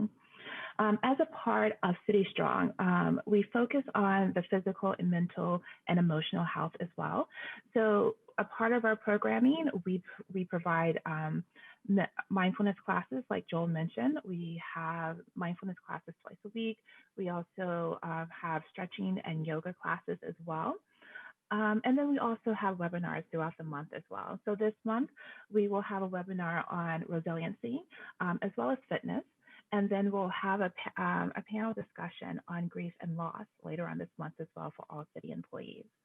And I also want to thank Taisha again for that wonderful speech, which is hard to follow. She's very passionate and also, determined to have a more human and person-centered workplace as well. So thank you for having us, and have a wonderful day. Thank you, Courtney. Thank you, Joel, Taisha, and Courtney, all of you for participating. And thanks to my colleagues for your thoughtful statements. It's now my pleasure on behalf of the Portland City Council to read a proclamation. Whereas the City of Portland takes pride in joining Americans throughout the country in recognizing May 2021 as Mental Health Month. And whereas the City of Portland affirms that taking care of one's mental health is equally important as taking care of one's physical health. Mental Health Month reminds us of the importance of our mental health, reflecting on the positive changes we would like in our lives and implementing new ways of being in the world. And whereas the City of Portland uplifts the necessity for operating from a person-centered lens that acknowledges the humanness of each individual, whether on staff or in the community, as beings made up of many different identities to include gender, ethnicity, mentality, spirituality, professionally, culturally, emotionally, who are deserving of dignity and respect. And whereas the City of Portland should empower staff through creating a balance between personal and professional life, promoting the centering of mental wellness, while also cultivating the creation of safe, supported, destigmatized, and inclusive spaces for people who experience mental health disabilities. And whereas the City of Portland recognizes the prevalence of individuals experiencing mental health disabilities and how those experiences impact a person's thinking, feelings, relationships, perceptions, and behavior and/or mood. And whereas the City of Portland commits to prioritizing the need for implementing trauma-informed approaches into our practices, policies, procedures, and processes to acknowledge the experience of trauma others have endured, while also seeking to operate in a way that does not re-traumatize individuals. And whereas the City of Portland encourages staff and community to refuel ourselves through utilizing tools, education, and resources offered to enable us to practice self-care and to center mental wellness. And whereas the City of Portland recognizes mental health is essential to everyone's overall health and well-being and commits to promoting mental health awareness. And whereas the City of Portland acknowledges that all Americans face challenges in life that can impact their mental health regardless of whether those challenges are evident, especially during a global pandemic. And whereas the City of Portland offers prevention alternatives as effective ways to reduce the burden of mental health disabilities. And whereas the City of Portland provides practical tools and resources that all people can use to improve their mental health and increase resiliency. And whereas the City of Portland understands mental health disabilities are real and prevalent in our nation and our city, and is committed to continued learning and support. And whereas the City of Portland regards effective treatment and support as critical for those experiencing mental health disabilities or conditions so that they can recover and lead full and productive lives. And whereas the City of Portland accepts responsibility to promote mental well-being, support prevention, and treatment efforts. Now, therefore, I, Ted Wheeler, Mayor of the City of Portland, Oregon, the City of Roses, do hereby proclaim May 2021 to be Mental Health Month in Portland and encourage all residents to observe this day. Thank you all. Okay, let's see. Last proclamation 303, certain item 303. Proclaim May 2021 to be Asian American and Pacific Islander Heritage Month. Colleagues, today we're here to honor the history and contributions of Asian Americans and Pacific Islanders. Before we do, I want to recognize that Asian American and Pacific Islander are broad terms. Asian Americans encompass all of the continent of Asia. Pacific Islanders encompasses the island regions of Melanesia, Micronesia, and Polynesia. Both represent a broad array of languages, ethnicities, and religious beliefs. 1 month, let alone one council session, truly isn't enough time to honor the immense cultural, civic, and economic contributions of the AAPI community to Portland. We need to keep in mind that our city, and frankly, our entire country, continues to benefit off the labor of the AAPI community who helped build this country and continue to guide Portland to new heights. We also need to keep in mind the racism and hatred that the AAPI community faces to this very day. And indeed, just yesterday, once again, there was an attack on a member of this community here in this country. It's no surprise that this hatred, particularly in relation to the COVID-19 pandemic, have led to a spike in hate and bias crimes. We need to be vigilant of this hatred.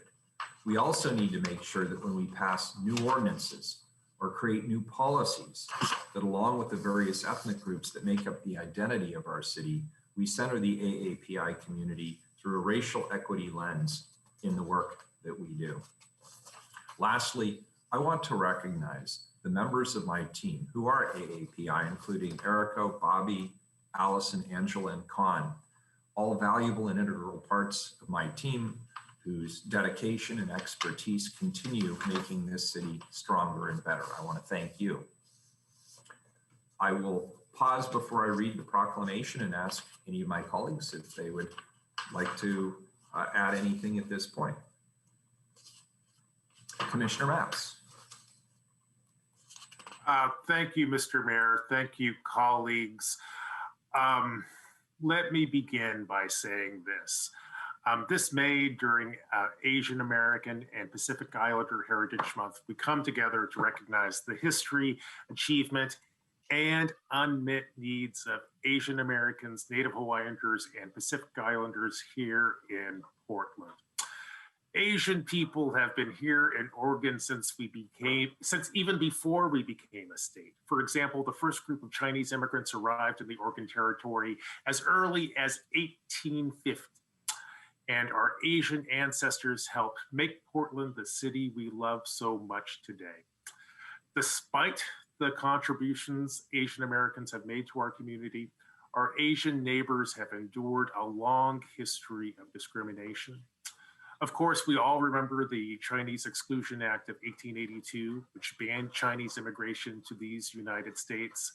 And we must never forget that during World War II, in our own city, Portlanders of Japanese descent were rounded up and imprisoned at the Portland Expo Center. Even today, Asian American communities endure harassment and violence. I think this whole council is united in this statement. The violence against the Asian American community is wrong and it must end. While racism may have been a part of our city's past, racism must not be part of our community's future. That's why today this council stands with our Asian American and Pacific Islander neighbors in condemning and working to end these acts of violence. And there are other challenges which we must overcome too. The American dream remains out of reach for far too many Asian American families. That's why I'd like to conclude my comments today by acknowledging our community partners who support Portland's API community, especially Apano and ERCO, the Asian Family Center, the Chinese Consolidated Benevolence Association, the Vietnamese Community of Oregon, the Japanese American Society, and the Philippine American Chamber of Commerce. Thank you so much for the work that you do. You represent the best of our city. Thank you. Thank you, Commissioner Mapps. Commissioner Ryan.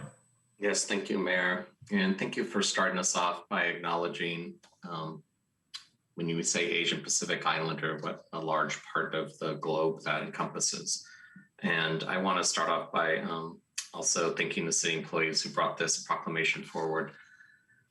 First, my heart and my thoughts are with the Indian and Indian American Portlanders whose families are so impacted by the recent surge of COVID cases in your home country. I also want to acknowledge Asian American Pacific Islander communities in our city and the metro region are critical fabric, culture, and success to Portland. As noted, for generations, Asian and Pacific Islanders have chosen Portland as their home. They've come here for various reasons, many times deep challenges. I know my lived experience was really heightened as a student at Roosevelt High School in the late 70s. That was the feeder school for the refugee community from Vietnam and Laos. And I'll never forget what it was like to welcome up to 300 to 400 new students, fellow students that were here coming from very difficult, challenging conditions. In spite of all these contributions successes, opportunities remain far out of reach for many AAPI families, and many face systemic barriers to justice, health, equity, and educational attainment and personal safety. There's no single story of the AAPI experience. AAPI Heritage Month is an opportunity to listen and learn from the diversity within the AAPI community and how deep these community connections are to all facets of US history. This year has been particularly painful for our AAPI communities, as has been mentioned, and my heart goes out to the hate crimes that continue to persist during this time of COVID. I want to end by just acknowledging how grateful I am that one of my brothers married a bride who's Hawaiian and Filipino, and for the two beautiful children and now their children that continue to enhance my life. And I'm just so grateful that that culture is a part of our family. Anyway, I'm grateful that we're here today, taking a time to acknowledge that we must look for opportunities to heal together to fight racism and xenophobia that exist in our region. Thank you. Thank you, Commissioner Ryan. Commissioner Rubio. And thank you to Happy and Face and everyone for bringing forward this year's proclamation and for your work and commitment, not just this month, but every day to move the city of Portland to a more inclusive government. I'm happy that today we're honoring the contributions of AAPI communities, but we can't do this without acknowledging, as my colleagues have also done, the racist harm currently being inflicted upon AAPI communities here. The hard truth is that we must face is that this recent violence is built on a history of racism and discrimination toward and exploitation of Asian and Pacific Islanders in this country.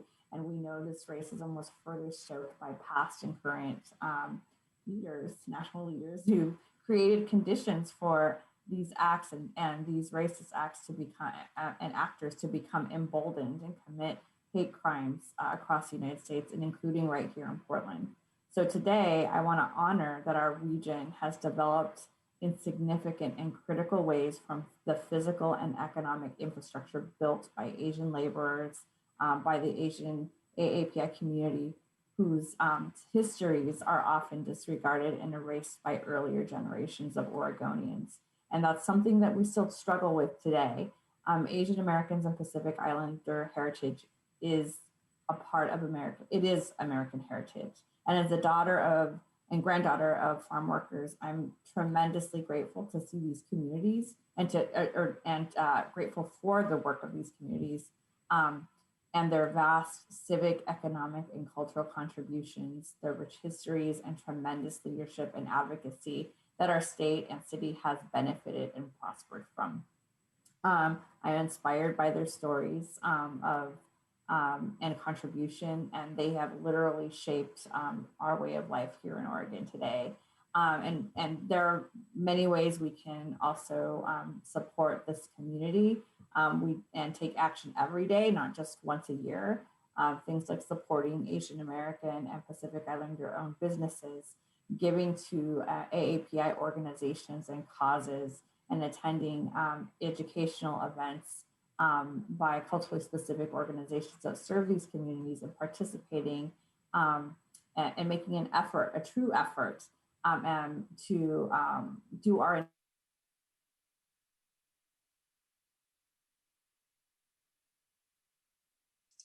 Oh, I think Commissioner Rubio froze up, or is it just me? No, it's not just you. I was wondering if it was just me. Every day to ensure that we're doing our best to move the city forward towards justice and inclusion. And I'm grateful to work here with people who feel the same way. So thank you again to everyone for what we are honoring today and for holding our city accountable to its values. Thanks, Commissioner Rubio. Commissioner Hardesty. Thank you, Mayor. I hope that the recorded version got all your words, Commissioner Rubio, because you cut out for a little bit, but then you came back at the end. But sometimes online, you hear it. I just wanted to start by really appreciating the introduction of this resolution, and by saying it is really important that we continue the work that we've done since this pandemic began, of really centering API businesses to ensure that they have access to resources so that they aren't continually devastated by COVID. We all know that the Asian Pacific Islander community was hit first, and they were hit hardest, and they continue to have a very slow recovery because of lack of access to banks and credit unions and some other supports that other communities may have. I always want to remember and never forget Executive Order 9066. And Executive Order 966 authorized the military to exclude any or all persons from areas of the United States designated as military area. Although the order did not identify any particular group, it was designed to remove and eventually used to incarcerate Japanese quote-unquote aliens and American citizens of Japanese descent. I think this is important because what all communities of color and API communities specifically has suffered under the last federal administration for 4 years was an outright target by our federal government on our right to exist. And so it's important to remember how a disconnected government can be lulled into a sense of security, as can people who believe that government is always right. It is important that we acknowledge and remember that executive order because, again, it it didn't say exactly go remove Japanese people, but it was exactly what the goal and intent was, and we know how that played out. Racism is rampant in this country, and even if we have presidents and people in Congress who can't actually see that racism is real and clear, it is our responsibility as Portlanders to actually have no tolerance, zero tolerance for racism and racist behavior and actions. And we have to make sure that our community safety system protects all of us equally. And nobody should be fearful of what happens when I call for a aid, a first responder who will show up and what their attitude will be towards me and people that look like me. So I am pleased to be with my colleagues today and honoring our API community. And I know that we have been in this struggle together for a long time, and we will continue to be partners in the struggle for equality and equity for all. Thank you. Thank you, Commissioner Hardesty. And with that, colleagues, I will read the proclamation on behalf of the City Council. Whereas Portland is home to more than 45,000 community members who trace their roots to the Pacific Islands in Asia, and whereas the Pacific Islander, Native Hawaiian, and Southeast, South, and East Asian American communities are proud of their diversity and draw strength from their rich cultures and traditions. And whereas Portland's AAPI members come from a complex and diverse mix of many languages, ethnicities, and faiths, including Buddhism, Christianity, Confucianism, Hinduism, Islam, Judaism, and Sikhism. And whereas the U.S. has experienced a 150% rise in anti-Asian hate crimes, with disproportionate numbers against women in the last year, with at least 3,800 incidents reported. And whereas anti-Asian hate crimes were spurred on by reference to the COVID-19 virus as the, quote, Chinese virus, unquote, Wuhan virus, quote, unquote, and Kung flu, in place of the scientific name for the virus. And whereas City Council declared the City of Portland a welcoming city, a sanctuary city, and an inclusive city for all Resolution 37277 adopted by the Council on March 2nd of 2017.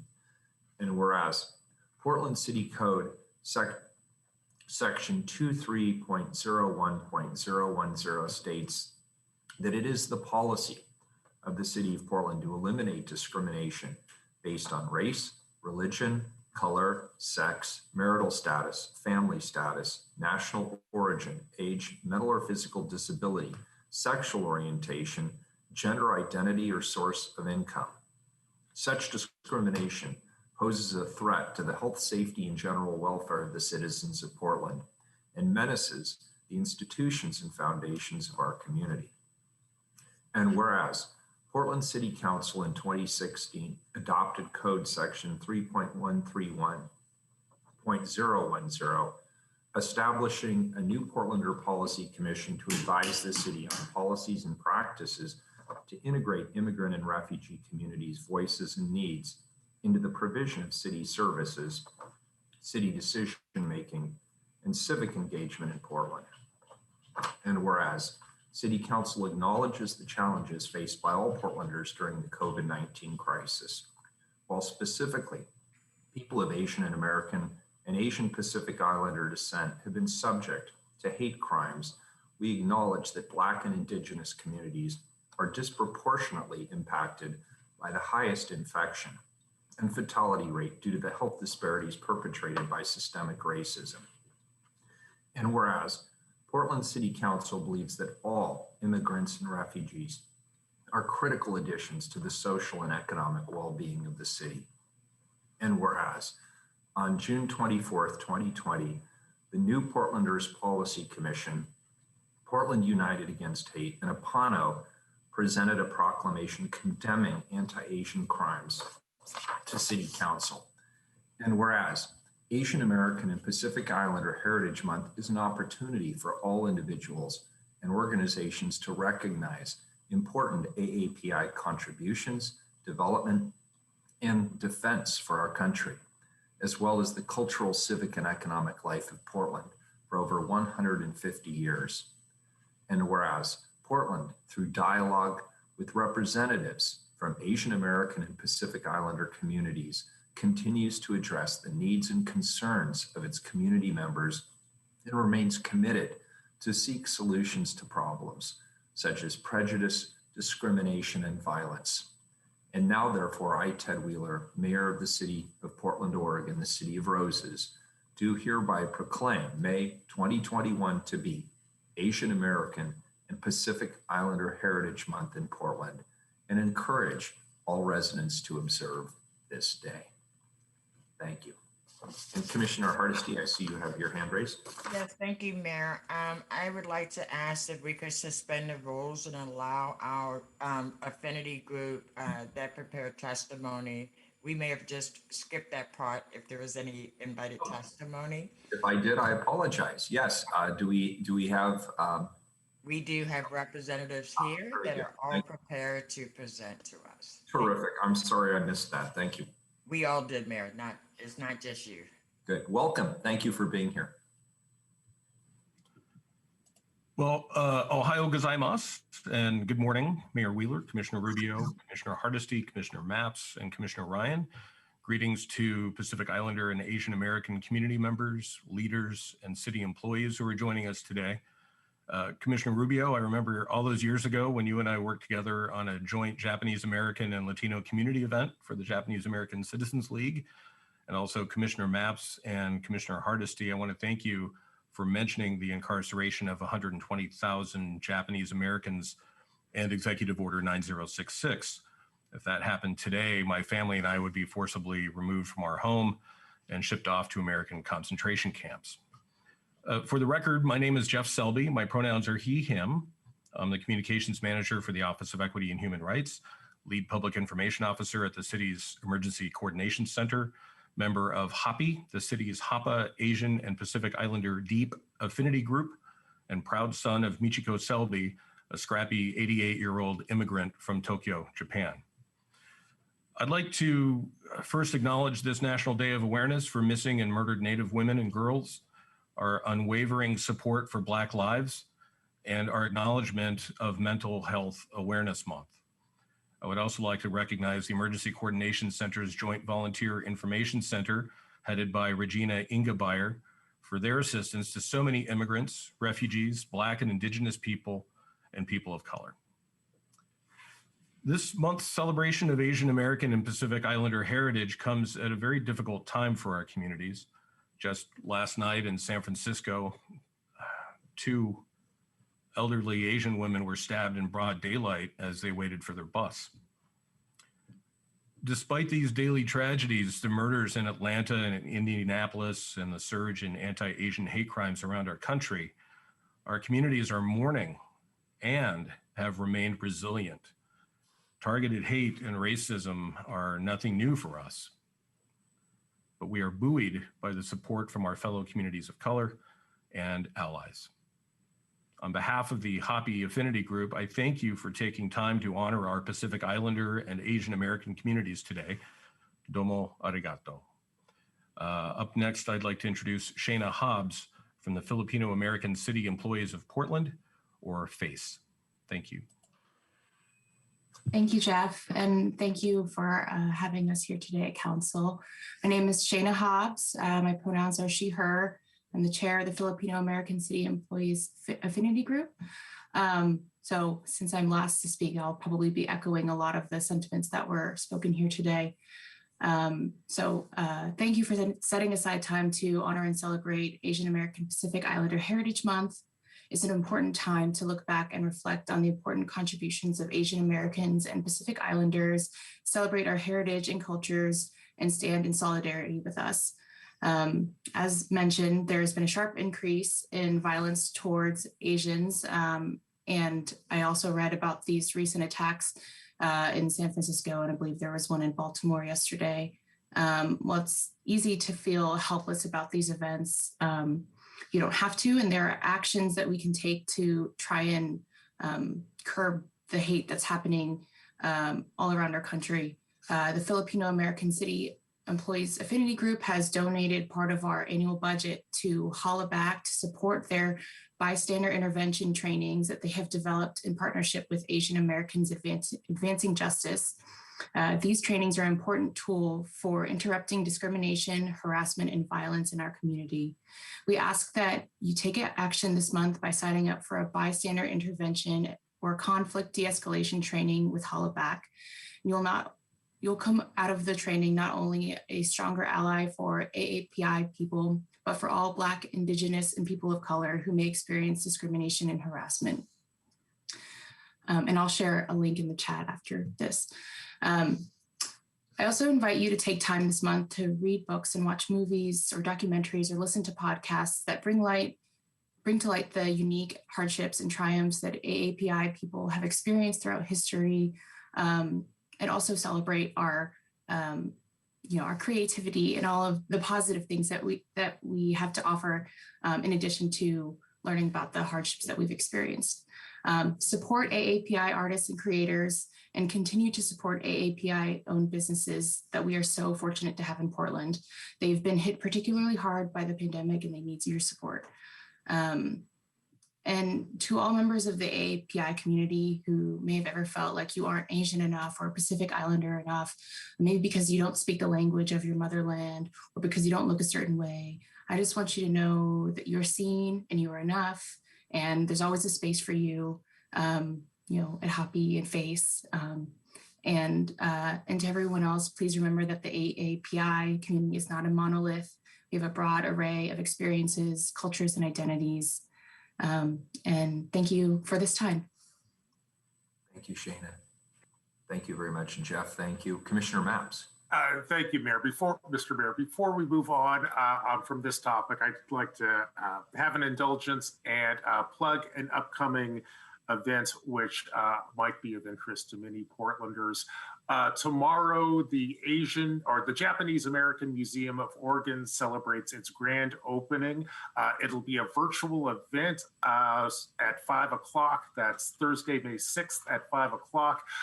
If you Google Japanese American Museum of Oregon, you can find the link.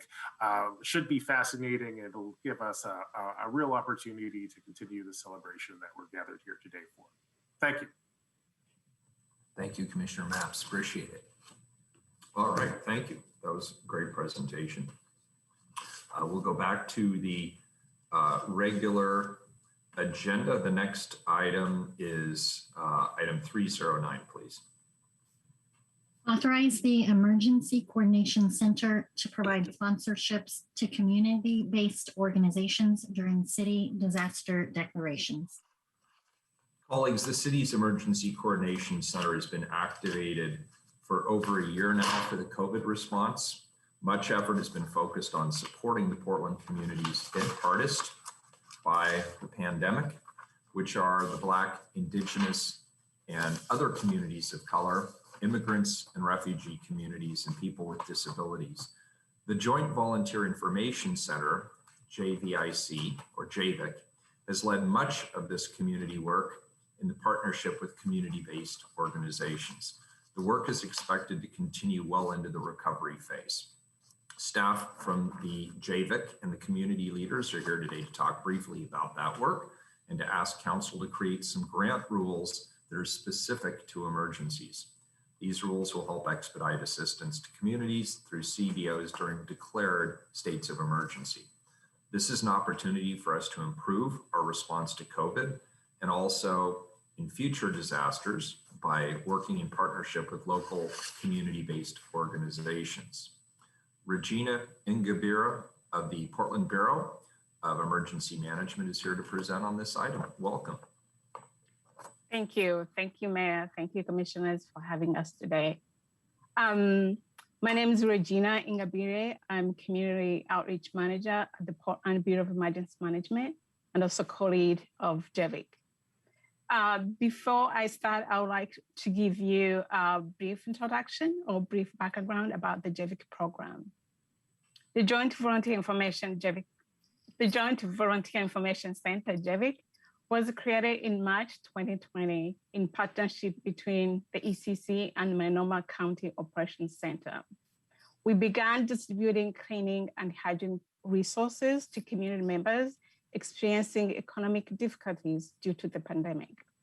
The resources were distributed using a model which paired small and medium-sized community-based organizations, CBOs, with the city staff, who we refer to as JVIC advocates. The CBOs did not need to apply to participate in the program and did not complete any forms to receive resources from us. The model was intended to be a zero barrier program to assist underserved communities. And I think as city, we can take pride just knowing that we have assisted so many community-based organizations who otherwise wouldn't have a chance to work with the city.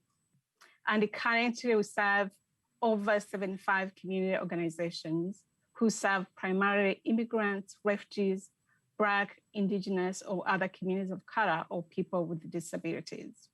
Since the inception of JEVIC, we have supplied thousands of household hygiene and cleaning resources to so many community members who needed help.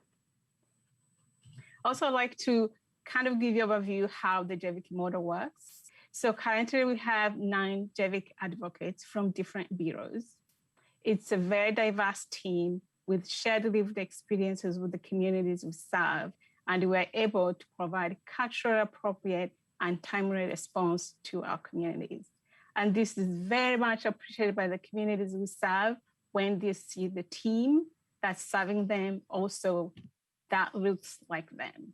And they wanted to share or give credit to City of Portland for keeping having diverse team. Also, I want to share that our JEVIC staff, we connect with the community leaders on a weekly basis to check in. We take their orders and also offer information about city resources and programs, or sometimes we support CBOs to apply for external funding opportunities whenever they become available. I'd also like to highlight that through this model, we have been able to build relationships and earn trust in the community we serve, and also increase the city's presence and commitment to communities' needs, especially those served by small emerging grassroots organizations that otherwise wouldn't have had a chance to work with the city or never worked with the city before. So literally we have made this program more accessible to the communities who need it most. Why are we asking for sponsorship grants? Sponsorship grants, which will come in the form of non-competitive grants, will help us, the city, to move quickly during disasters to support communities in need. The funds will help to build or strengthen CBO's capacity to improve emergency relief to the communities during emergencies. And I also want to highlight that through the program, we have almost on a quarterly basis, we do conduct focus groups with these CBOs to gather feedback about the program and how we can improve our services. During those focus groups, some of CBOs highlight the need for cultural specific products, which our program could not provide. Providing direct sponsorship grants will allow CBOs not only to buy cultural specific and local products to meet their community needs, but also these dollars will be reinvested in locally owned BIPOC community businesses. And also through these CBOs be able to work with us directly, it will increase their visibility and credibility to potential external funders once they know that these CBOs have a track record of working with the City of Portland. And also these funds will be distributed to existing JEVIC CBOs, starting with those in Tier 1 or what we call small and grassroots organizations. Our JEVIC team will support these CBOs with any help they need to navigate the city procurement process. Technically, we'll be providing technical assistance to these CBOs and to help them be on their feet going forward. And we have invited 2 community leaders to give their testimony after working with our program since last year. I'd like to invite Sabrina Wilson, the Executive Director of Rosewood Initiative.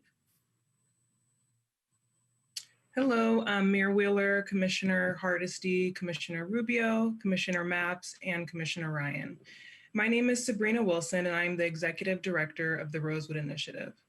Rosewood is a nonprofit organization in Outer East Portland that works towards community-driven solutions for a healthier neighborhood where our neighbors can thrive together.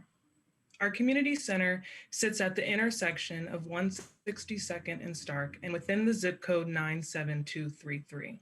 This zip code has been the hardest hit by the coronavirus in the metropolitan area.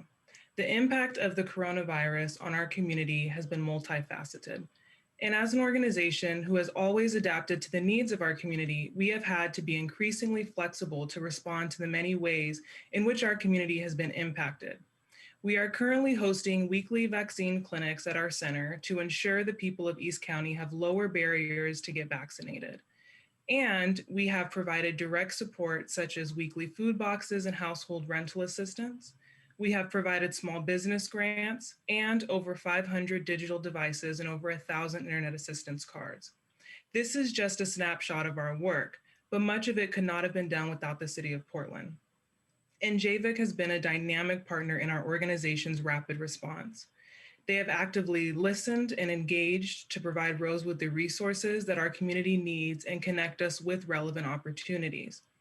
As Rosewood continues to discern what the community's needs are, support that allows us to adapt to those needs is critical. The road to recovery will be a long one, but we look forward to and value having JVIC as a reliable and consistent partner in this work. Thank you. Thanks, Sabrina. I also like to invite Mark Jackson, who is Executive Director of REAP. Mark? Yes, good morning, Mayor Wheeler and members of the council. My name is Mark Jackson, co-founder and executive director for the REAP organization, a local nonprofit multicultural youth leadership organization here in the city of Portland. I want to publicly acknowledge the great work of the JVIC and how thrilled I am of their proposed sponsorship grant program for CBOs. It is a culturally responsive approach to assisting the community in times of crises. The city advocates have played a critical role over the past year in listening to CBOs as we administer household assistance to our most vulnerable families adversely impacted by COVID-19. The city of Portland has an opportunity to further humanize the process of emergency management by empowering CBOs who have the established trust and respect of the community to respond in a more efficient and culturally responsive way. Having the autonomy and discretion to act in real time is a potential game changer that will provide the necessary assistance to families with exceptional need during this persistent and unapologetic pandemic. Much of the process up to this point is limited by the supply order and delivery process that are not aligned with the immediate and unique needs of our vulnerable families. The sponsorship grant program will change these outcomes. It is my sincere hope that this council will support this funding model and continue providing unparalleled leadership that is both collaborative and culturally responsive to the BIPOC community. Hence, sending a clear message: we serve our citizens with empathy and, more importantly, with dignity. Thank you so much.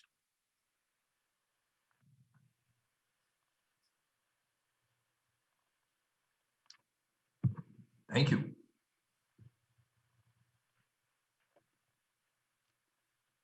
Commissioner Hardesty, I want to make sure, does that complete the presentation before I call on anybody? I just want to make sure. Yes. Thank you so much. I appreciate it. Thank you for being here. And I apologize that I didn't call on you earlier. I'm sorry. Under all my papers, I lost my run of show.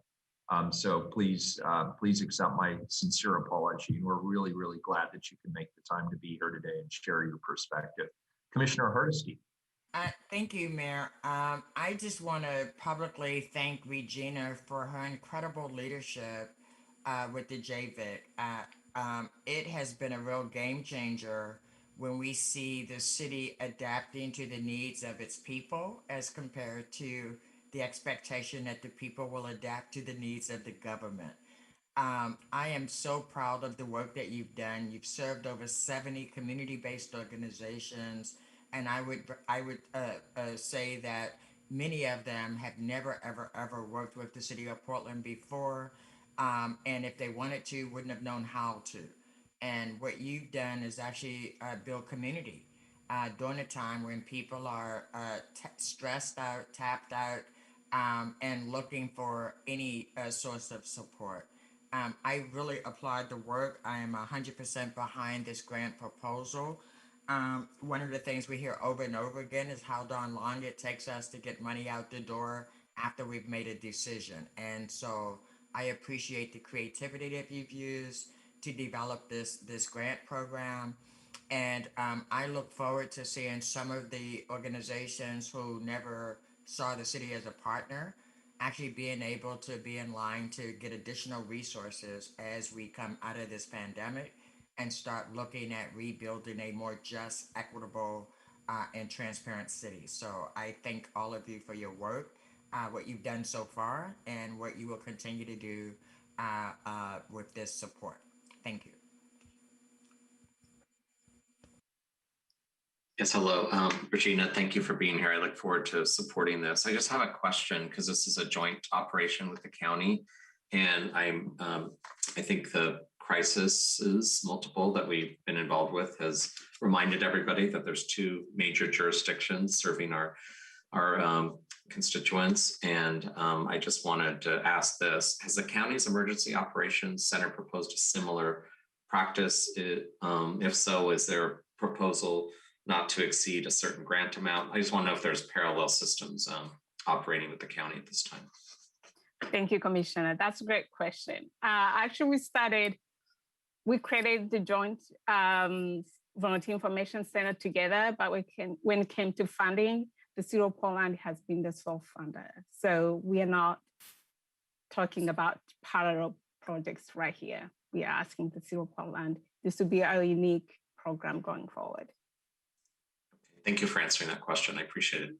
Thank you. Thank you, Commissioner Ryan. Keelan, do we have public testimony on this item? No one is on the line for this item. All right, very good, colleagues. This is an emergency ordinance. Thank you all for a fantastic presentation. Unless there's any other business, Keelan, please call the roll. Ryan. You're on mute. You're on mute. I was launching away, right? You have too many screens. Anyway, he got a chance to practice. This is going to be a lot better than ours. Yeah. Thank you so much, Regina, Sabrina, and it's good to see you, Mark. It's great to have all of you here today. I'm really happy to support this item. And thank you, ECC and JVIC city employees for your critical work and energy that you've been putting into this emergency response this past year. I just really hope we're learning so much from what it's like to truly be forced to collaborate. And thank you to all the community-based organizations that have helped us in reaching our most vulnerable community members. Your testimony today, Sabrina and Mark, really brought that home. Our partnerships with these CBOs during these times of crisis is an excellent example of government and public service coming together. I'm proud to entrust ECC and JVIC to get resources out the door fast in times of crisis. I vote aye. Hardesty. I also want to say it's a pleasure to meet you virtually, Sabrina Wilson. I look forward to getting to know you because Rosewood Initiative is one of my favorite community-based programs in East Portland. So I appreciate your leadership in stepping in. And Regina, I've already said how much I really applaud the incredible work that you've done over the last year, the vision, the compassion, the empathy that the entire team shows over and over and over again really makes the city proud. When you step out in this role, we send the best that the city of Portland has to offer, and I am very happy to vote aye. Apps. I'd like to thank staff and the community for that informative presentation and this very important work. I vote aye. Rubio. Regina, thank you so much for your leadership and your great work. And Sabrina and Mark, thank you for your very important comments. People turn to those they trust most in emergency situations and to the organizations and people who know them and include them and are from the same communities and also treat them with respect and dignity. And many community-based organizations hold the trust of these communities in these ways, and they know these communities very well. And for too long, community-based organizations have been filling the gaps in equitable services for government. And in this case, are already doing some of the work without being compensated. These organizations deserve our respect and our gratitude and deserve to be compensated in the form of a formal partnership for their expertise and their time. You can tell I very much am passionate about this kind of work. So thank you to Mayor Wheeler and the ECC and JVIC staff for recognizing the value of these important partnerships and for putting resources to those values and for bringing these grants forward. I vote aye. Wheeler. Well, this is fantastic. Obviously, I support it or I wouldn't bring it. Thank you all for your hard work. Thank you for your commitment to making this work. This is solid. Thanks. I vote aye and the ordinance is adopted. Well done. Next up, 310, please. Accept bid of Ballard Marine and Construction LLC for the Columbia Boulevard Wastewater Treatment Plant Outfall Diffuser Improvements Project for $2,599,975. This is a procurement report for a Bureau of Environmental Services construction project. I'm going to turn it over to Commissioner Maps. Thank you, Mr. Mayor. I just wanted to, I'm not sure if we have any staff here who are prepared to discuss this project, and I didn't want to preempt the run of show if something else is going on. But in my time as being a commissioner in charge of a couple of infrastructure bureaus, this is one of the most remarkable projects I've ever seen. I just wanted to invite staff to remind us about some of the details and some of the skills and some of the technology we need in order to get this thing done. And I'm not sure who from staff is that you, Darren, or Kathleen? Kathleen. Hi. Yes. Thank you. Good morning, Mayor and Commissioners. I'm Kathleen Brenes-Marua, the Interim Chief Procurement Officer. With me are Philip McCorman, the Project Manager with the Bureau of Environmental Services, as well as a representative from the contractor, Dalen Hutton. We are here to recommend authorization to enter into a contract with Ballard Marine and Construction, LLC, for the Columbia Boulevard Wastewater Treatment Plant's Outfall Diffuser Improvements Project. As Commissioner Mapp said, Phil is here and has a brief presentation about the project's scope. So let him give his presentation and then I'll follow with a summary of the procurement process. Phil? Yeah, thanks, Kathleen. Okay, good morning, Mayor Wheeler and members of council. My name is Philip McCormick. So I work with the Bureau of Environmental Services in the Project Management Office, and I'm the project manager for this project. As Kathleen stated, she asked me to present a few slides to refamiliarize members of council with the project. So bear with me if any of this is repetitive, as most of this was presented to council back in January of this year. Do we have any slides? I think that was going to be council clerk was going to put those up. So I think we can go to the next slide. So here's a location map of the project. The area highlighted in green is where the Columbia Boulevard Wastewater Treatment Plant is. It's in North Portland off of Columbia Boulevard. The two areas that are highlighted in red represent the project location. So this is off the north side of Hayden Island in the Columbia River. After wastewater is treated at the plant, the effluent travels through large pipes to the two main outfall structures that are in the Columbia River. The outfall pipes diffuse the effluent into the river and back into the environment. And the plant has the capacity to discharge up to 450 million gallons per day of treated effluent. Next slide. So here, this is an aerial of the project site looking north and west along the Columbia River. You can see Hayden Island on the left and the railroad bridge that crosses the river there between the two outfalls. So outfalls 1 and 2 are circled in yellow and are separated by about 1,000 feet. The blue-green part of the image is an overlay of a bathymetric survey that was completed in 2018. So these surveys help us to map the underwater features of the water body. And here you can see the riverbed form sand waves in and around the outfalls, and lighter colors represent shallower depths of water. Next slide. So this is a slide that shows outfall 3. I did not include outfall 1. I think I presented that in January, but conditions are similar. So the top figure shows the profile of the outfall, which is buried below the riverbed. The buried pipe is highlighted in pink for clarity. The outfall is 255 feet long and has 18 riser pipes that extend up through the riverbed. Each riser has its own diffuser port, and those are highlighted in green, so you can see them. These are the ports that discharge the effluent from the plant back into the river. The image on the lower half of the slide is the same bathymetric survey from 2018, but this time looking directly over the outfall. You can see the dimples in the sand at the diffuser port locations indicating flow from the ports. The orange line in the top figure shows you where the riverbed elevation was at the time the survey was complete. And so you can see that in the area I circled, those 6 diffuser pipes are buried and there's no indication that those ports are discharging.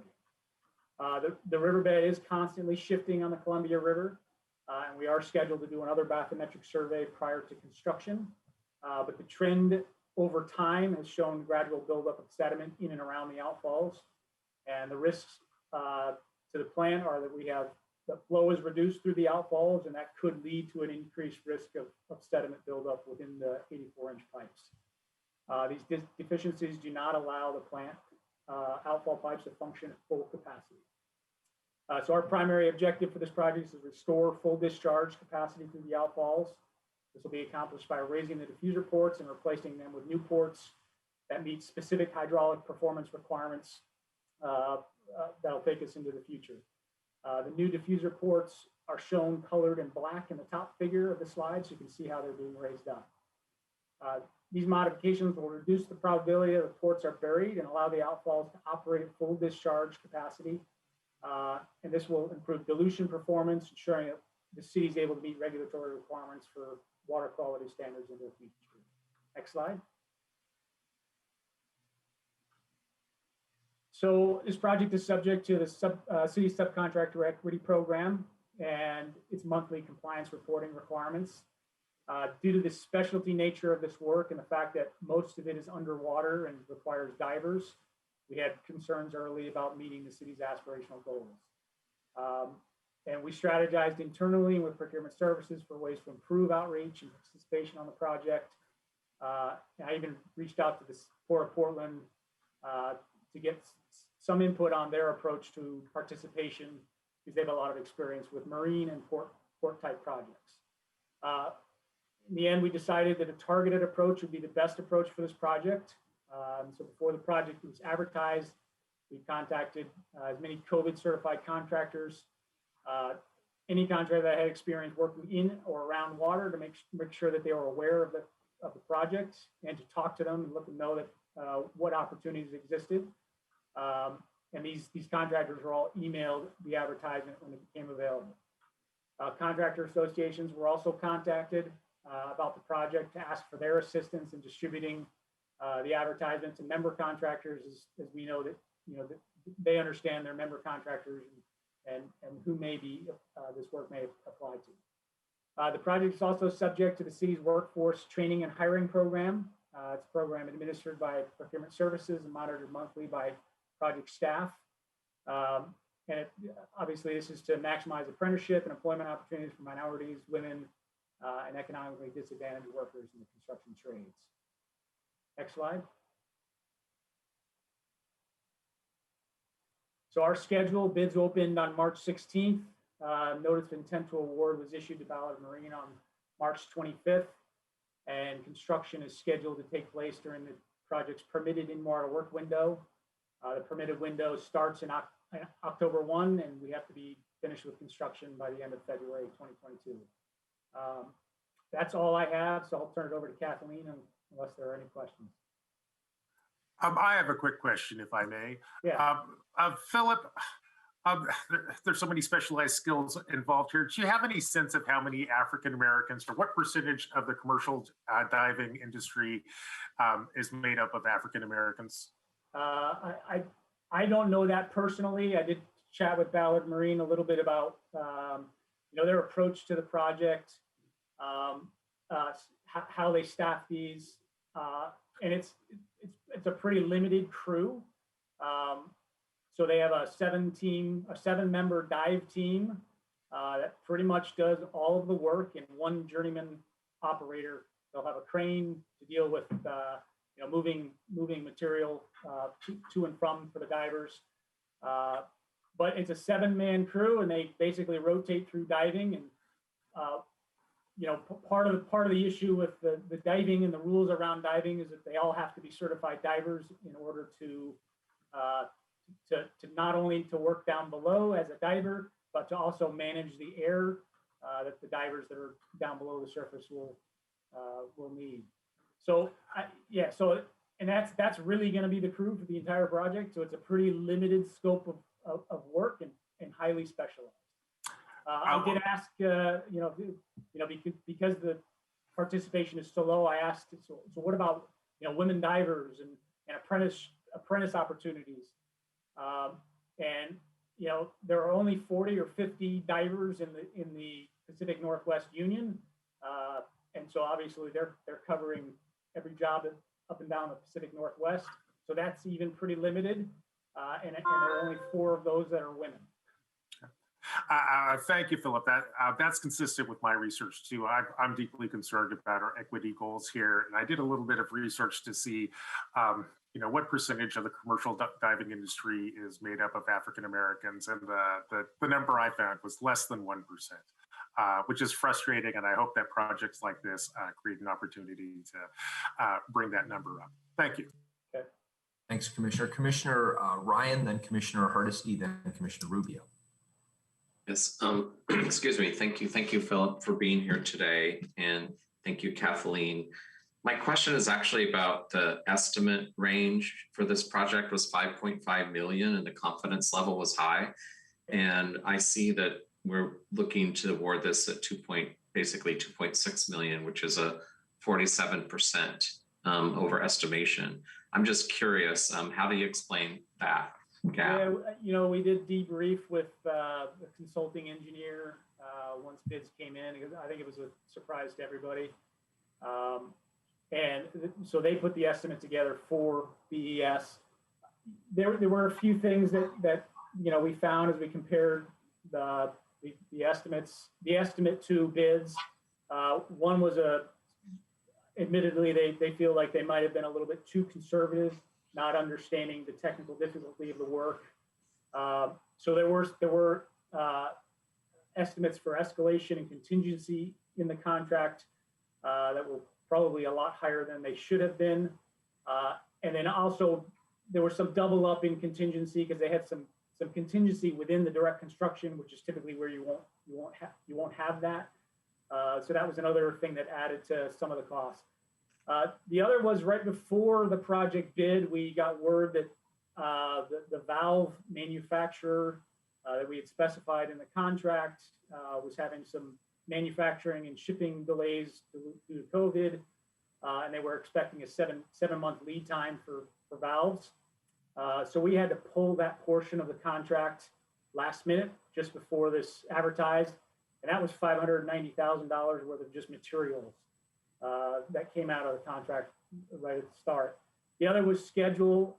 We did have some discussions with Ballard, and part of it was to gauge their comfort level with their estimate or their bid. And what they're seeing was different from what the engineer saw in terms of being able to complete the project early. We have a 5-month window to complete the work, and Ballard Marine thinks they can complete the work 2 months early. So there's a big savings in labor and equipment, which is a big expense on the project. And then the estimate also had some more subcontracted work than what we're seeing. The reality is, and obviously there's markup on that subcontracted work that would account for some of that additional money. Thank you.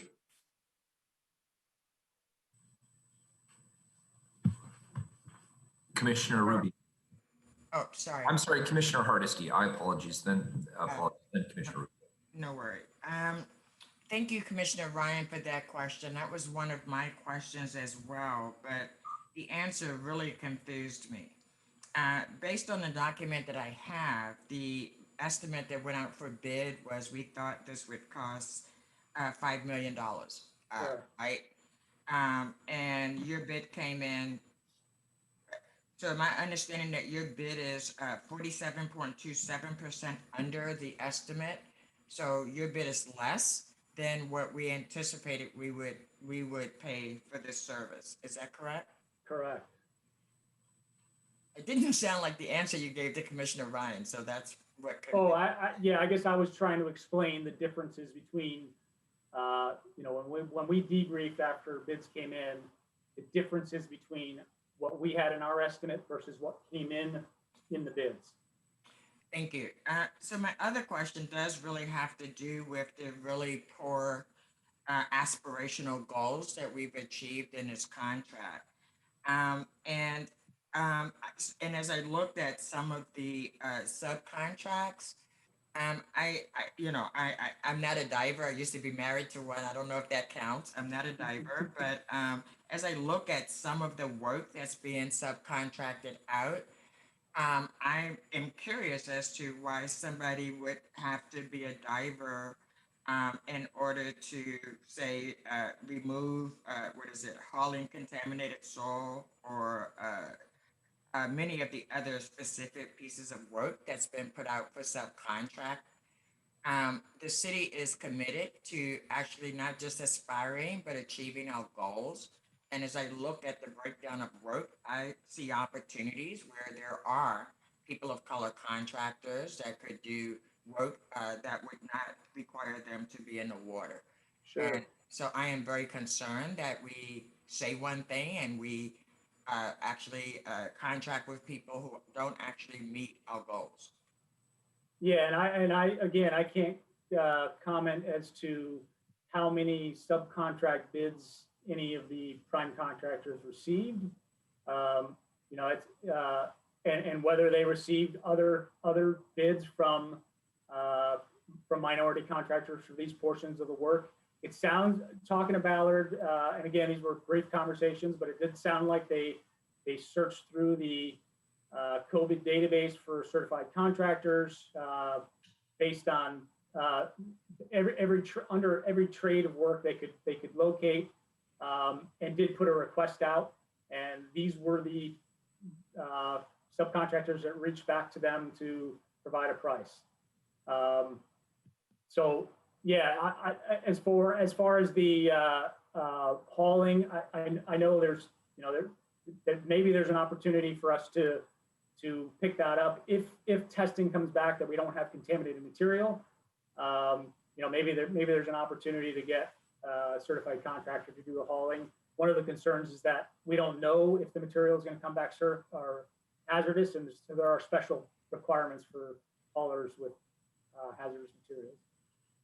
So I appreciate that. And of course we all know that only 20% of minority and women-owned businesses are certified with the state. So even if they are not going to get extra points by using the co-bid process, there are other subcontract opportunities that don't require co-bid certification. And so in my mind, if someone was really intentional, there are many ways to achieve our aspirational goals. And if we continue to allow companies to skirt what we say our values are, then we will continue to get contracts that look like this. Thank you. Commissioner Rubio. I share Commissioner Hardesty's desire to see staff think more creatively about how we reach more diverse contractors. I also want to recognize, I know that this is really specialized work, and I try to carefully evaluate the contracts as unique and important work needed by our bureaus, but also that there are economic opportunities that also move us toward a more inclusive economy as a city.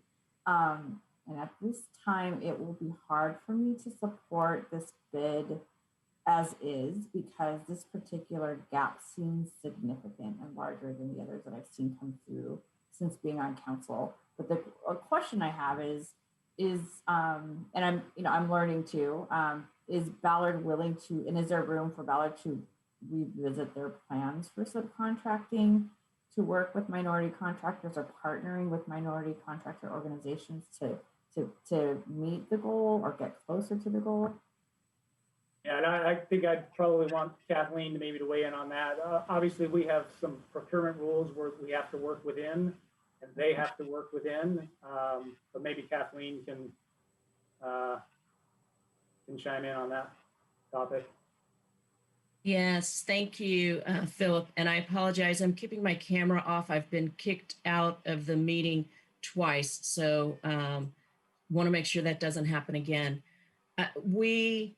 There is an opportunity, and procurement services can work with Ballard to see what additional subcontracting opportunities there are. Any contractor, at any time can increase the utilization that they've presented. I can tell you that, procurement did a thorough review of Ballard's good faith efforts, and we confirmed that Ballard conducted significant outreach and found that they subcontracted to all the certified firms in the areas of work where there were certified firms that submitted bids. And in those areas work that have been subcontracted to non-certified firms, they also did and reach out to those firms that were available, and they did not receive any bids despite their efforts. But it is an area that procurement can continue to work with Ballard to see what is possible, before the contract gets started and while the work is being performed. Commissioner Hardesty, you had a question? Yes, I had another question. Thank you for that information. I'm actually curious if procurement has a standard good faith effort process. Is it a phone call? Is it an email? Is it a pre-bid conversation? What is it? What does a aspirational effort look like that we check off on? So our subcontractor equity program requires that contractors be able to demonstrate to us that they contacted firms, and whether that is through a phone call or written written email, they need to demonstrate to us that in fact contact was made. And if they don't receive a bid, to explain, provide for us an explanation of any feedback that was received, and also to continue to search certified firms until they get at least 3 written bids from certified firms where there are, the certified firms available in those areas of work. And my last question, does procurement follow up with the firms that have been quote unquote reached out to find out the reasons behind the lack of applying to be a subcontractor? We do follow up, and many times the reasoning being that they have too much, they're at capacity and are unable to perform the work within the schedule that's required. And then, there are, for this particular contract, I don't have the specific reasonings that were provided. I can add something to that. During my outreach, I had contacted a COVID certified contractor that had the qualifications to bid this as a prime contractor. Unfortunately, the only in the area, or not in the area, the only I could find was out of Ventura, California, Harbor Offshore. They did attend the pre-bid. They seemed pretty interested in the job, but obviously they did not submit a qualification statement to get qualified to bid as a prime. And the follow-up with them was that they were contractors local. They're coming from out of state, so that they just didn't feel like they had that advantage. Thank you. Of course, this continues to be an ongoing conversation with procurement, big picture, but also a conversation with especially bureaus that provide infrastructure improvement. We spend a lot of money in contracts, and we have lofty goals that I expect us to meet, and I expect us to be creative, and I expect us to not continue to say, well, there are laws that we have to follow. Yes, there are laws that we have to follow, but that doesn't mean that we cannot find creative solutions. We need to be developing a pipeline, and we need to have a sense of urgency because there are many communities, contractors of color, and women contractors who have been devastated by COVID. And if we continue to move at the pace the city has for the last 30 years, we will 30 years from now have the same outcomes. Thank you. Thank you, Commissioner Hardesty. If there are no further questions on this, this is a procurement report. I'll entertain a motion if that's the will of the council.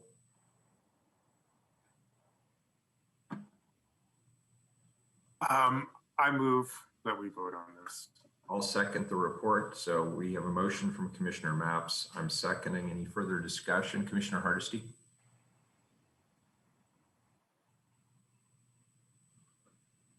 That was leftover, Mayor. Okay. Please call the roll, Keelan. Ryan, Aye. Hardesty, No. Maps, Aye. Rubio, No. Wheeler. Aye. The report is accepted. Next item, 311. Amend Hearings Office Code to update and clarify procedures. City's Code Hearings Office is the central location within the city to resolve disputes through a legal process known as quasi-judicial administrative hearings. Title 22 governs the procedures used in those hearings. Various provisions in Title 22 need to be updated or clarified to address changes and improvements to the procedures and policies of the Code Hearings Office. The Chief Hearings Officer is present today to provide council with a summary of the changes and to answer any questions about the intention behind the proposed amendments. Welcome. Thank you so much, Mayor. Good afternoon, everyone. Mayor, thank you for introducing this ordinance on behalf of the Hearings Office. Commissioners, thank you for considering our request to update sections of Title 22. As the mayor just indicated, I'm William Guzman, and I serve as the city's Chief Hearings Officer. I have a few brief comments to make, and we'll reserve most of the time for any questions you may have about the updates we're requesting. As mentioned by the mayor, Title 22 establishes the Portland Code Hearings Office as a central location within the city for the resolution of disputes between a bureau taking enforcement action and members of the public. Under Title 22, the Hearings Office is charged with providing a fast, fair, and impartial adjudication of alleged city code violations. To this end, the Hearings Office is committed to transparency, rule of law, procedural legitimacy, and removing barriers to accessing our services. We really want the rules to be easy to understand and use simple language to follow, because you really shouldn't need an attorney when attending one of our hearings. Specifically, the proposed amendments seek to address the Hearings Office's new electronic case management system, delete reference to filing fee requirements, explicitly authorize the hearings officer to postpone hearings due to city closures or emergencies that impact our ability to carry out our services, to remove gender-specific language, to correct typographical errors, and make minor style edits to promote consistency throughout Title 22. Notably, the city invested in a new case management system to update the one that has been in use since 2006. This new system allows members of the public and city enforcement officers to request a hearing 24/7 with just a computer and internet access, and real-time access to the file contents as that evidence is uploaded by the parties. We anticipate that in a couple of weeks, we will go live with Title 22 code enforcement cases, and we've begun using the system for Title 22 appeals.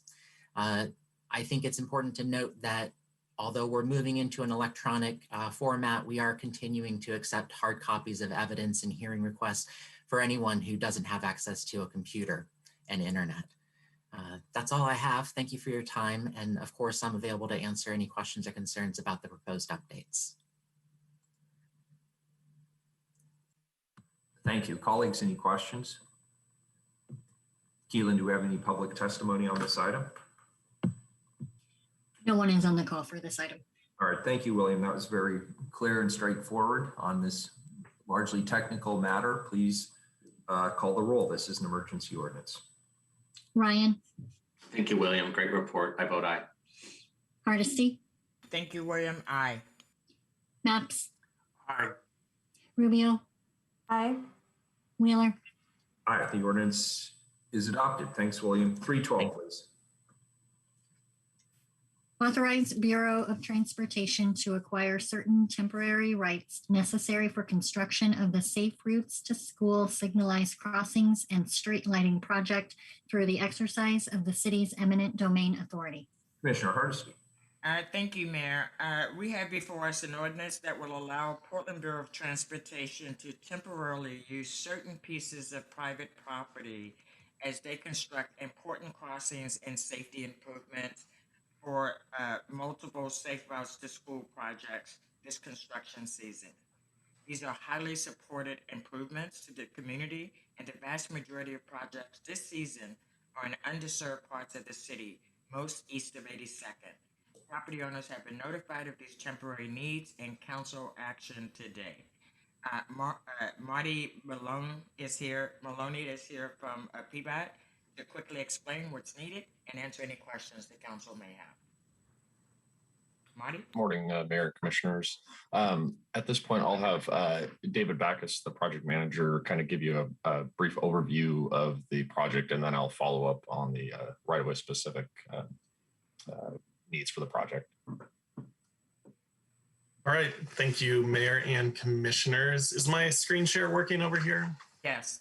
Yes. Okay, and I've been kicked out of the Zoom a couple times already. Hopefully I'll stay around. If not, you'll be in great hands with Marty. So I'm the PBOT project manager for the Safe Routes to School Signals and Street Lighting project. And I'll keep this pretty quick, starting here with a map showing where the improvements are. So we have 5 traffic signals for pedestrians to cross streets, MLK and Going, 16th and Burnside, 86th and Washington, 113th and Gleason, 148th and Main.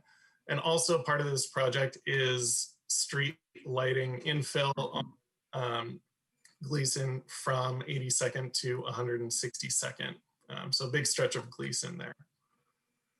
And some quick notes on background. It's kind of a bundle of 6 capital projects, all with their own construction funding streams. So we're paying for this through fixing our streets, cannabis tax, system development charges, and a couple other smaller pots of money. And the 5 traffic signals included in this project bundle and the street lighting infill were identified as priority Safe Routes to School projects during the big outreach effort in 2017. So we're just kind of checking projects off the list that the community has wanted for some years now. And a couple other notes on the street lighting specifically. So our high crash network streets are in some of our most diverse neighborhoods in Portland, and they lack adequate street lighting.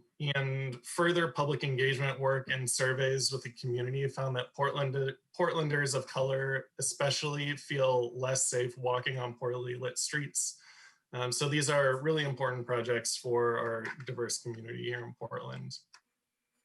So goals and scope, like I said, these are 5 traffic signals, but I did a quick count and they're actually benefiting at least 11 schools.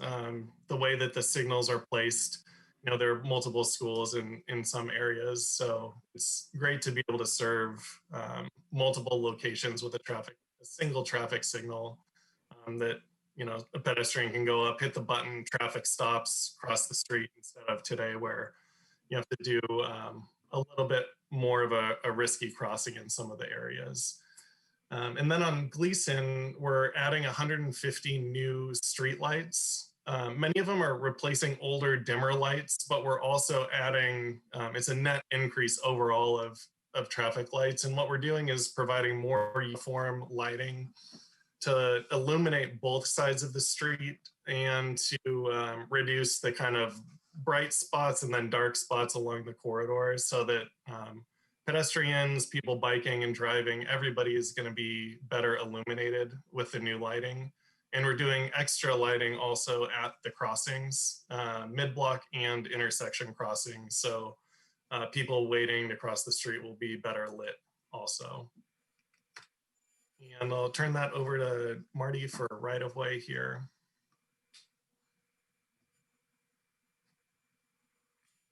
Oh, Marty, you're muted.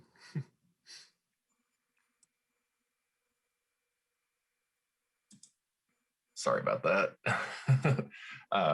Mayor and Commissioners, my name is Marty Maloney, PBOT right-of-way. So agenda item 312 gives PBOT authority to compensate affected property owners for needed temporary easements and if necessary to condemn for these property rights associated with the Safe Routes to School signals and street lighting project. 4 temporary easements have been identified and are necessary to support construction of project improvements. These temporary easements will allow certain ADA and sidewalk facilities to be constructed within the project corridor. All affected property owners have been informed of the project need for these property rights and were invited to attend the reading. And that really concludes the presentation. If council has any questions, we'd be more than happy to answer them. Thank you for your time.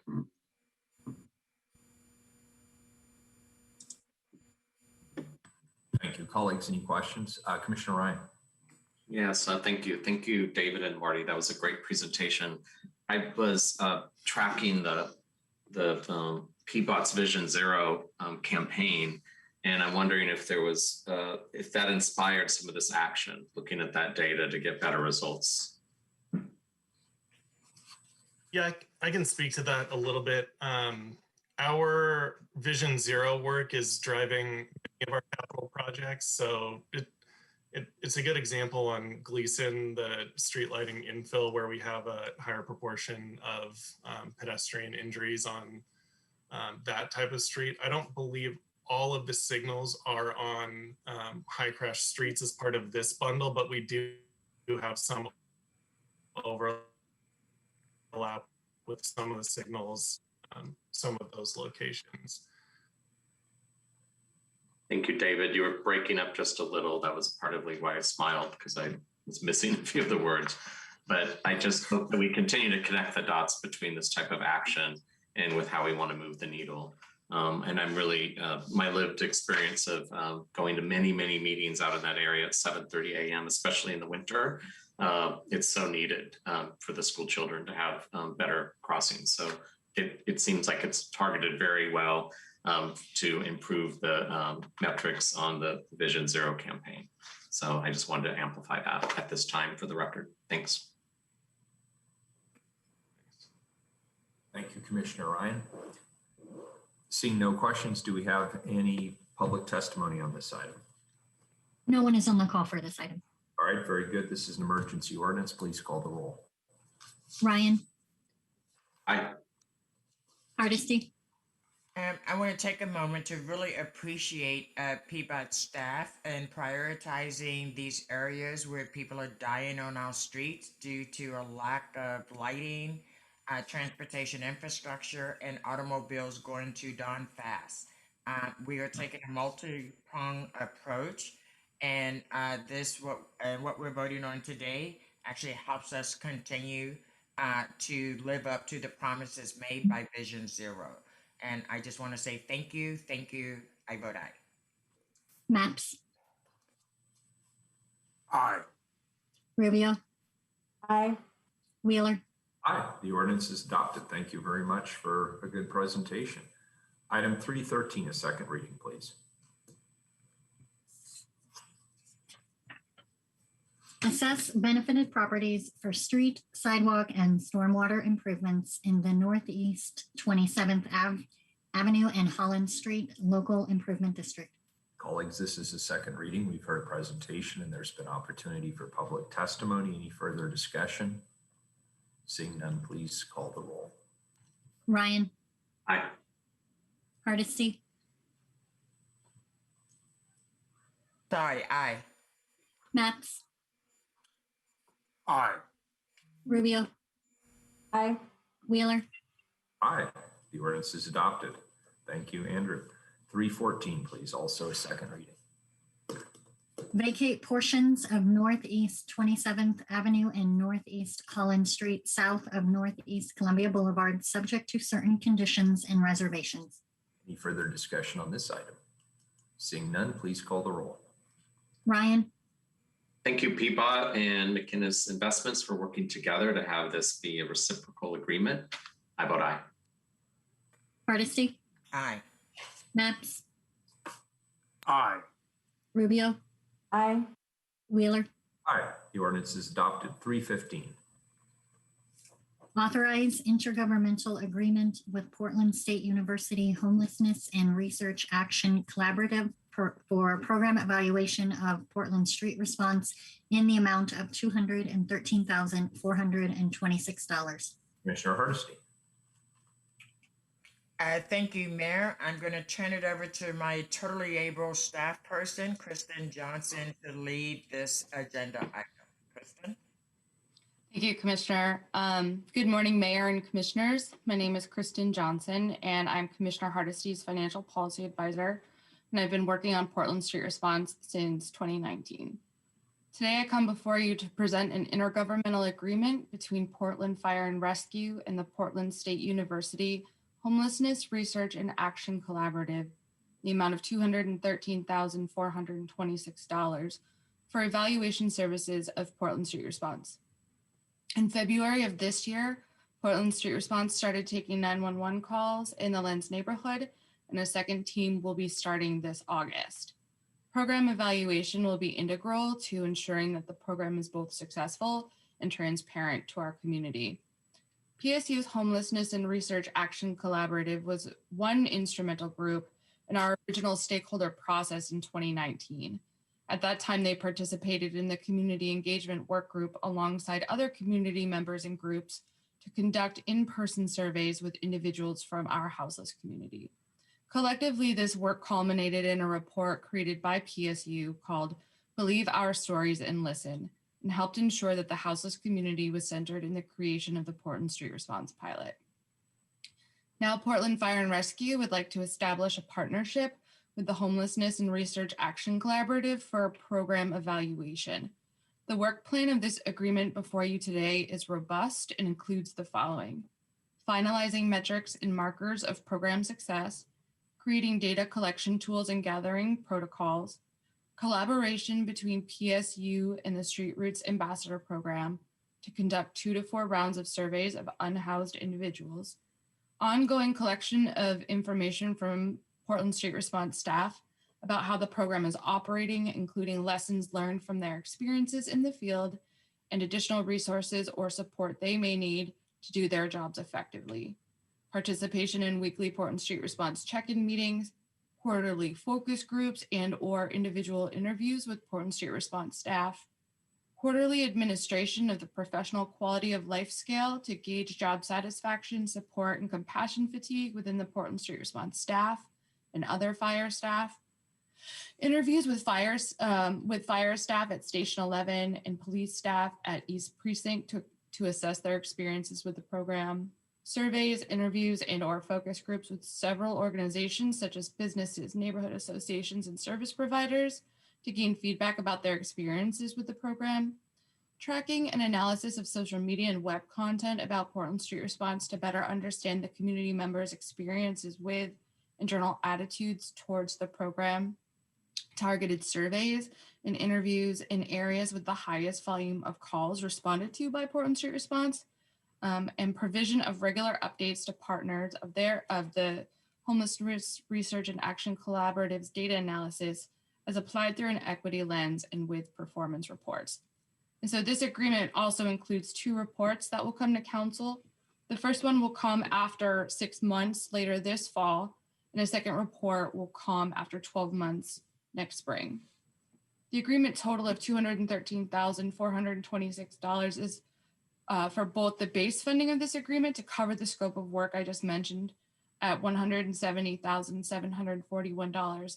It is also inclusive of a 25% project contingency totaling $42,685 in case there is a need to add to the current scope of work. So that's what I have today to present about the agreement. And Dr. Greg Townley, the lead researcher on this project from the Homelessness and Research Action Collaborative, is also with us today, should there be any questions that you'd like us to answer. Thank you. Thank you, colleagues. Any question, Commissioner Maps? Yes, I have a couple of questions for Professor Townley, if I may. Professor Townley, so you're kind of the lead investigator on this, I take it? Is that how I should think about this? That's correct. Yeah, I'll be leading the evaluation. And I'm the director of research for the Homelessness Research and Action Collaborative and also an associate professor of community psychology. Great. I appreciated Kristen's overview, but I also like to hear from you a little bit about what your research design for this evaluation is going to be. Sure. And if I could just say, and Kristen, thanks for that introduction. It was an excellent overview of the scope of work. And I want to say to Mayor Wheeler and commissioners, really appreciate the opportunity. The Homelessness Research and Action Collaborative is honored to be involved in this work. This is such an innovative program that our community critically needs and wants. And we, as the Portland Street Response team, have been meeting nationally with other cities that are developing these programs. And there are two things that we keep hearing, two common themes. First, we have to lead with community when we're designing the programs. And as Kristen reviewed, we did this with Commissioner Hardesty's listening sessions, with the surveys we did with Street Routes to really inform the pilot program to make sure that it was designed in the way the community wants and needs. And the evaluation follows suit with that, which is the other area that we really hear from cities that we don't know how these programs work. We need more data. And our evaluation is the largest and most comprehensive and most community-centered evaluation of this type of program that's been conducted. So not only can we lead the way with our program, the Portland Street Response, that other cities will want to adopt and implement, we can also lead the way in how we're analyzing and documenting the effects of the program. With that in mind, it leads to how this work came about, which is really very closely connected to community needs and interests. We did extensive outreach to a wide variety of stakeholders in designing the evaluation. We thought carefully and critically about how the evaluation should best be conducted. And given that this is a new innovative program, it really requires a case study model of evaluation. I want to make sure that Commissioner Maps, and Commissioner Maps, I'm happy to repeat any of this that you may have missed, but just going over that this type of work, given the innovative model, really requires a case study style of evaluation. And so we're really focusing closely on the Lentz neighborhood and surrounding areas to really do a deep dive, understanding how it's serving that community, how it's serving unhoused people, people with behavioral health crisis who are using the program, and really doing a wide scope. This will allow us to know that in an area like Lentz that has a lot of challenges and opportunities, if we can really closely investigate and examine, again, using that case study model, we really know intimately how it's working there. We have high confidence that when we scale up citywide, it will also work in other areas, but we also want to do ongoing evaluation as well. Let me pause there and see if there are targeted questions from that, but that is a general overview of both the inspiration behind the evaluation design and then also how it will operate. Commissioner Maps, and then yeah, what questions are you trying to answer? Trying to answer for whom does the program work and how.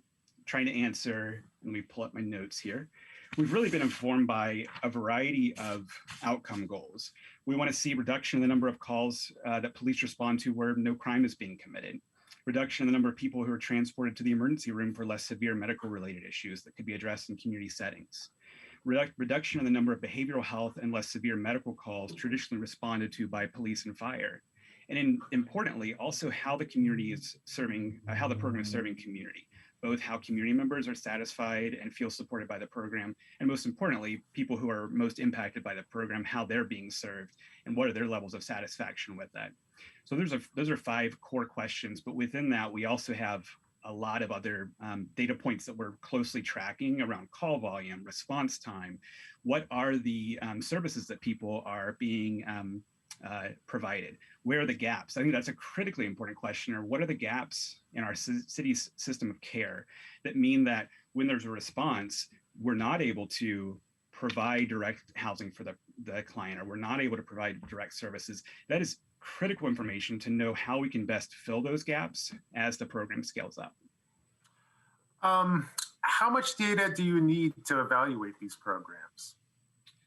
Lots of data, which we're collecting. I really think because the program is so new and because it is such an innovation, we really have to be doing wide outreach to, again, a variety of stakeholders to know, because there's no ability to say that like only a subsection of the population is going to be interviewed. We really need to know, given the diversity of people served here, the diversity of our community, we really have to do outreach that is inclusive of all those voices. And it's both programmatic data, so ongoing analysis of day-to-day, hour-to-hour, how's the program working, what are the data we're getting from the program, but also ongoing responsive outreach to community members, which is why we've directly coordinated with the Street Roots Ambassador Program and talked with them, how many surveys do we need to do? When we originally did the survey of unhoused people to inform the program, we interviewed around 180 people. And so we decided that in order to know how this program is working in an ongoing capacity, we originally thought of doing two rounds of that. We took it to community who said that's not enough. You're going to be developing relationships with people. We need to interview people 2, 3, 4 times so that over the course of the program, while our initial expectation is that people might not have had interactions with Portland Street Response when we interviewed them the first time. They may have heard of it though. Then the second, the third time, as we get the word out, as the ambassadors go and do outreach, more people will have had experience with the program, will be able to provide additional data. So we can't just interview them once or even twice. It really has to be ongoing, close relationships. Same with businesses, same with residents. The community is so interested in this program. They need an opportunity to talk to an independent entity like ourselves about how it's working. And we really value community voice. We're very community centered and participatory, which really requires ongoing immersive evaluation, not just wait until the program's done and then study the numbers and that's that. Thank you for that. That's very helpful. And just one last question, and I'll let Commissioner Ryan take over the mic. I think as of Monday, Portland Street Response has gone out on 100 calls. Do you feel like that's enough data to say something that you would have some statistical confidence in? So I would hesitate. I don't want to make any statements about programmatic data without being able to triangulate it with multiple sources. So now I would say that the calls we're at now, we can't make any definitive conclusions. We shouldn't. It would be problematic to do so. But in the coming months, and certainly as we gear up to the 6-month report, I absolutely expect that we'll be able to make recommendations based on the data that we do have confidence in. Do you have a sense of how many calls you would need to go out on before you have some confidence in your conclusions? Or how many calls they'd have to go out and respond to before you'd have confidence in your conclusions? Yeah, not exactly, but I can point to some similar studies. So in Denver with their STAR program, they issued their first report, which was reflective of, I believe, 500 to 600 calls. And they were able to see with that they had shifted around 2 to 3%, diverted 2 to 3% of calls from police. And so, you know, again, I can't, our program is different. Our program is different from Cahoots, it's different from STAR. And so I hesitate to name a number, but I will point to that recent report as one that they went on 500 calls and found that that was a number that they felt confident in making statistically significant conclusions around. Thank you, Professor Townley. My pleasure. Thank you. Commissioner Ryan. Yes, thank you. First of all, Kristen, thank you for that introduction. It was a great introduction to this topic, and it's great to meet you, Professor Townley. And I just have some bigger picture questions. I could be on the verge of these questions could be maybe asking us to go deeper with our scope. I don't know, but I just, it's important to get these out into the record. My motivation to be on this council is really to get to the bottom of the houselessness crisis, the deep roots, the causation around our mental health system is something that is embarrassing for the state of Oregon. Earlier it was reported that, you know, we're 51st when you add Washington, D.C. in terms of a system. And so my question is, when you do this evaluation, when you go beyond, we have dispatcher and then we have the first responders, then it's what's always been on my mind, and you've heard me maybe say this, others have, that I always wonder, where are we going to take people? And so my question is, when we evaluate the the street response system, how it intersects and complements the rest of the healthcare system. So will we be engaging with hospitals, with county services, and other nonprofits providing similar services or complementing our services? Just trying to get to the scope of it. Yes, thank you, Commissioner Ryan. Right now, what's built into the scope of work is absolutely doing outreach in the neighborhood where the pilot has been launched to service providers. I think we can think about expanding that. The way that we are really capturing those data currently are through the community health workers that are part of the pilot program. They're working with clients after there's the response. They do the intensive follow-up with getting people. We've already had someone successful in getting into housing and getting an ID. And so we're tracking these accomplishments that really reflect both challenges in getting people into the services, the housing they need to, but also the accomplishments of that. And they're staying in close contact with these clients. They're also introducing us to them and asking if they'd be willing to speak with us so we can learn more about their experience and able to actually follow them over time to see, do they stay in that housing? Do they engage in the services that the community health worker has helped put them on the road to engaging in? And so that'll really help both from the people who are directly impacted by the program, but then we can also utilize snowball sampling and say, can we talk to your case manager about the success you've had in first starting with Portland Street Response, then getting engaged in housing or services, and do an interview with them.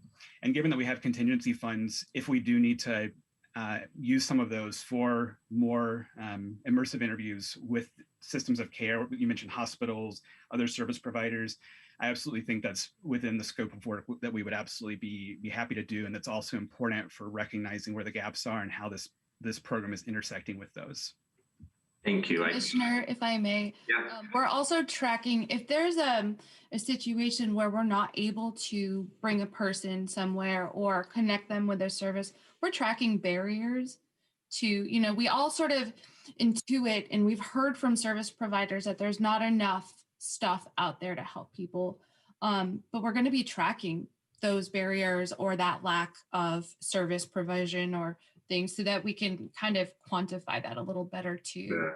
We've also sort of hoped that Portland Street Response would help shine a light on what people have been telling us over and over, and we would be able to add some data to that. And I appreciate that, Kristen. When I looked at the key performance measures, which were lovely in terms of having both quantitative, qualitative, and now I'm hearing more about longitudinal from the professor, but I couldn't see if we were interacting with the emergency units. I just happen to have in my social network an inordinate amount of emergency room nurse friends. And this is something for the last at least 5 years that's really been on the top of their mind. And especially the last couple of years, just it's difficult to keep people in those jobs because they're experiencing a lot of trauma from what the intake is in the emergency rooms in our area. So just as an example that we don't have the system, because that's not the place where we want to take people, but that's where people are going. So I couldn't tell from looking at the scope if in fact we were going to be interviewing emergency rooms in the area and in our hospitals. So I'm happy to hear that you're open to that, and maybe it just didn't get into the detail of what I'm looking at right now. So that's why I want to have this dialogue. Yes, and if I may respond, Commissioner? Yes, please. In doing some review of where comparable programs have kind of landed in transport to AMR or through AMR to the emergency room, for example, I was looking at our programmatic data, and so far 3 people have been transported to emergency room through AMR.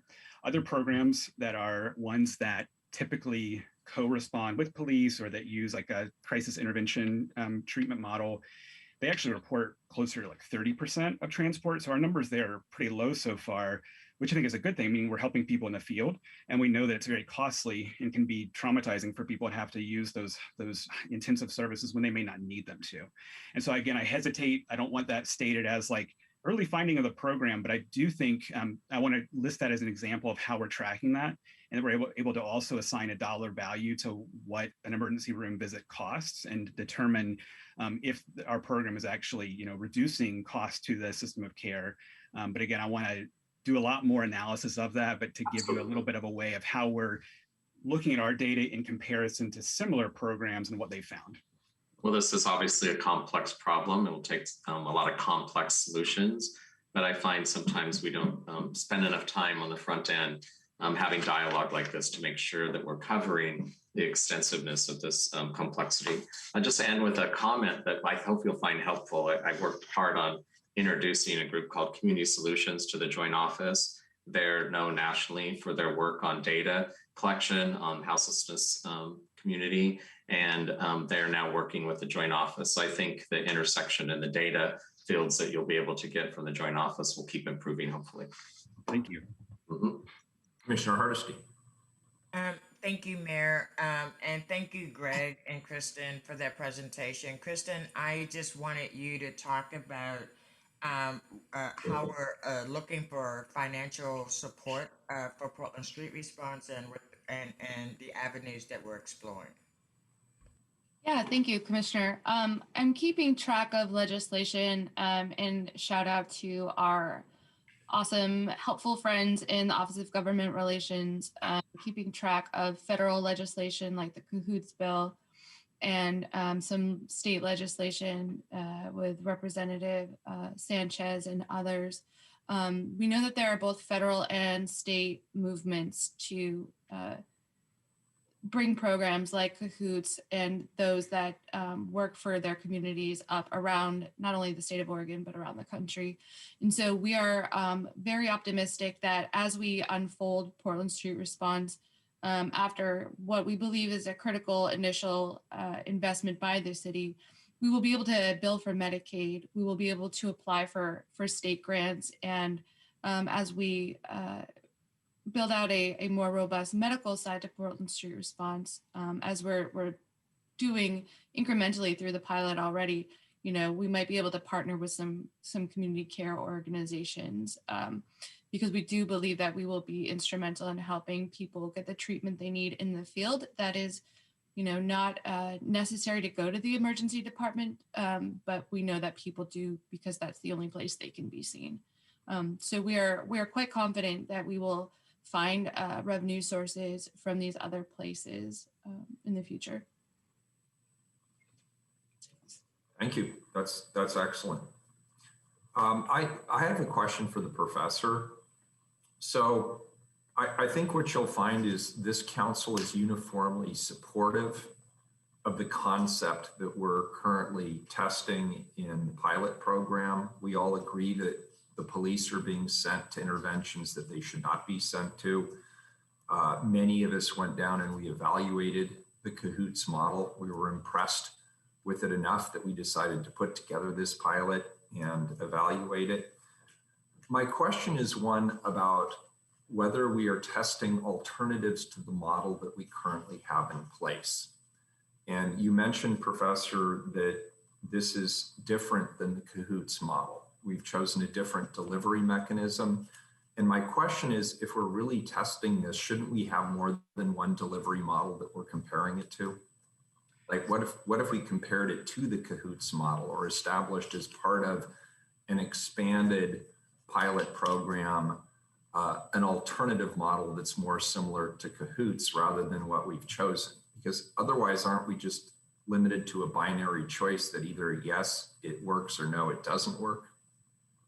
Thanks, Mayor Wheeler, for the question. And it's a really good one. It's one that we've thought about a lot. And I think, again, that we will absolutely be tracking benchmarks that are set by programs like Cahoots and like the STAR program. Our evaluation goes so much deeper and farther beyond what they've done that in some ways we are working with entirely new data, and we will become the benchmarks for other programs to compare against. And I think it's really important with where the program's at and with how much we still need to learn about our program and the adaptations that need to be made to make our program successful. It would be kind of an unfair comparison at this point to compare it with programs that have existed for decades like Cahoots. This case study model will mean that we can take a program and innovation from pre-existing programs that we really need to allow the time to incubate and the time to study and carefully review performance metrics, do surveys with communities. And once we know that, once we know about our program, I think down the road, again, we need to keep evaluating this thing. I think we have high levels of confidence that it's going to be successful. I think there'll be future opportunities to, once our program is fully up and running and operating citywide, we can absolutely then say, let's compare it to Cahoots, let's compare it to STAR, let's compare it to other models. But we're too early in that we need to allow our program to breathe and grow in a small contained context. And case study evaluation is absolutely the way to do that, as opposed to an RCT, a randomized control trial, which is the gold standard. But we would be vastly premature in suggesting that that's how the evaluation could operate at this early stage. Very good. And would you agree that we should see this pilot program through and make sure that we are doing the work up front before we, the debate right now is whether we basically move beyond the pilot program. We've now been in the field for 2 months and a couple of days. And the question is, do we rapidly expand this to a citywide model? And I think that's a conversation the council will have later. But should we choose to do that, my concern is we are making a choice to institutionalize what we've got right now before we really have it evaluated. And so I'm hoping, and I'm really not sure how to do it, so I'll just leave it to your good insights and your team to figure out how do we on one hand acknowledge what you just said, that we all agree that some type of street response is desirable and it's urgently needed.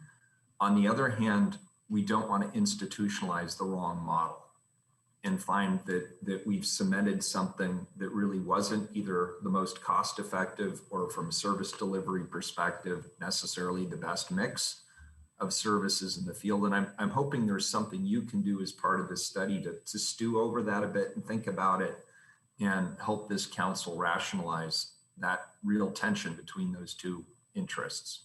Mm-hmm. Yep.